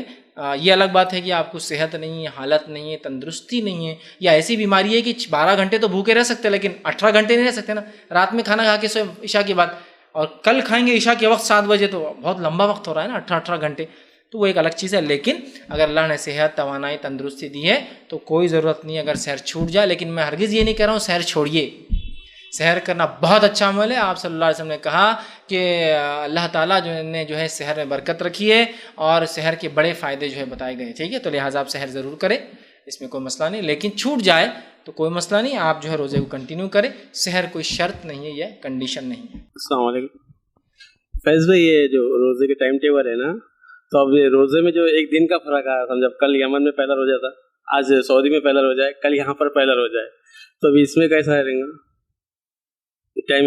ابھی شب قدر کی بات کر رہا ہوں، شب قدر رہیں گی تو اب یمن میں کل تھا پہلا روزہ، آج سعودی میں، کل یہاں رہیں گا، تو شب قدر کا کیسا رہیں گا اس میں؟ بھائی نے ایک سوال کیا کہ جب روزے شب قدر کے تعلق سے، کہ جیسے یمن میں روزہ کل تھا، سعودی عرب میں آج ہو گیا ہے اور ہندوستان میں کل شروع ہونے والا ہے، تو شب قدر کا کیا ہوگا؟ دیکھیے ہر علاقے کا اپنا چاند ہے، تو ظاہر سی بات ہے اس کے اعتبار سے تمام چیزیں اس علاقے کے اعتبار سے ہوں گی۔ تو یمن والوں کے لیے ان کی شب قدر تب ہوں گی، سعودی عرب والوں کے لیے اس کے ان کے ٹائم کے حساب سے ہوں گی، ہندوستان والوں کے لیے اس کے حساب سے، اور ہندوستان سے آگے ملیشیا، انڈونیشیا چلے جائے، وہاں ایک دن بعد، ہمارے سے بھی ایک دن بعد چالو ہوں گا، تو ان کے لیے تب ہوں گی۔ اس لیے کہ اللہ رب العزت کا فضل کم نہیں ہوتا ہے اور وہ تمام انسانوں کو دے سکتا ہے، اور چاند دیکھنے سے ہم کو روزہ رکھنے کا حکم ہے، چاند دیکھنے پر ختم کرنے کا حکم ہے، تو لہٰذا ہر علاقے میں لوگ چاند دیکھیں گے، اس کے اعتبار سے کریں گے، تو شب قدر بھی ان کو اس اعتبار سے ان کو اس کا انشاءاللہ ثواب ملے گا۔ ہم جہاں پہ تراویح پڑھتے ہیں، دیکھیے وہاں پر جو ہے وتر کی ایک سلام سے پڑھی جاتی ہے، تو باجماعت پڑھے یا علیحدہ پڑھے؟ جس مسجد میں ہم جی بھائی نے سوال کیا کہ جو ہے جس مسجد میں نماز پڑھتے ہیں وہاں وتر جو ہے وہ ایک سلام سے پڑھی جاتی ہے، اور اس میں جو بھی طریقہ اختیار کیا جاتا ہے ہمارے پاس، تو اس معاملے میں ہم کیا کریں؟ تو دیکھیے بہرحال اس معاملے میں یہ کہہ سکتا ہوں کہ کچھ چیزیں تو ہے اس کے اندر کی وہ درست نہیں ہے، لیکن اس کو ہم حرام نہیں قرار دے سکتے اس طریقے کو، جیسا مثال کے طور پہ 3 رکعت ایک ساتھ پڑھا، مطلب 3 رکعت 2 سلام سے پڑھائی جاتی ہے نا، مطلب ایک پہلا دوسرا رکعت ہوتی ہے، اس میں بیٹھتے ہیں، پھر کھڑے ہوتے ہیں، پھر جو ہاتھ باندھتے ہیں، اور پھر اس کے بعد ایک رکعت، پھر اس میں بھی قاعدہ ہوتا ہے، یہی طریقہ ہے نا۔ تو بہرحال میں سمجھتا ہوں اس طریقے کو کسی نے حرام تو قرار نہیں دیا، لیکن بہتر ہے کہ سنت طریقہ یہ ہے کہ جب انسان کو وتر پڑھنا ہے تو یا تو وہ ایک سلام سے وتر پڑھے، مطلب 3 رکعت اگر ایک ساتھ پڑھتا ہے، یا تو پھر 2 سلام سے پڑھے، پہلے 2 رکعت پڑھے، سلام پھیر دے، پھر 1 رکعت پڑھے، سلام پھیر لے۔ لیکن بہرحال اگر آپ کو ایسا لگتا ہے کہ میں مطمئن نہیں ہوں کہ وہ اس طرح سے پڑھ رہے ہیں، تو بہرحال آپ اپنی نماز ہی پڑھ سکتے ہیں، اس لیے کہ جتنی نفل نمازیں ہیں ان کا انفرادیت میں پڑھنا افضل ہے، یاد رکھیں اجتماعیت کے مقابلے میں۔ اجتماعیت کا فائدہ یہ ہے کہ لوگ ایک عمل کو کرتے ہیں جس سے وہ بھول نہیں پاتے ہیں، لیکن اللہ نے اگر طاقت، قوت، توانائی، صلاحیت دیا ہے تو بہتر اور افضل ہے کہ آپ انفرادیت میں کریں، اس لیے کہ نبی اکرم صلی اللہ علیہ وسلم نے اکثر رات کی نماز انفرادیت میں پڑھی، امت کو سکھانے کے لیے کہ اجتماعیت میں ہو سکتی ہے، آپ نے اجتماعیت میں بھی کر کے بتا دی، لیکن آپ کا ذاتی عمل تو ہمیشہ اکیلے پڑھنے کا ہی رہا، تو لہٰذا آپ اس اعتبار سے ہٹ بھی جائے تو کوئی مسئلہ نہیں، آپ اپنی نماز الگ سے بھی جو ہے اسی پہ انشاءاللہ عزیز ہم اپنی بات تو ختم کریں گے۔ تو آخر دعوانا الحمدللہ رب العالمین، سبحان ربک رب العزۃ عما یصفون، وسلام علی المرسلین، والحمد للہ رب العالمین۔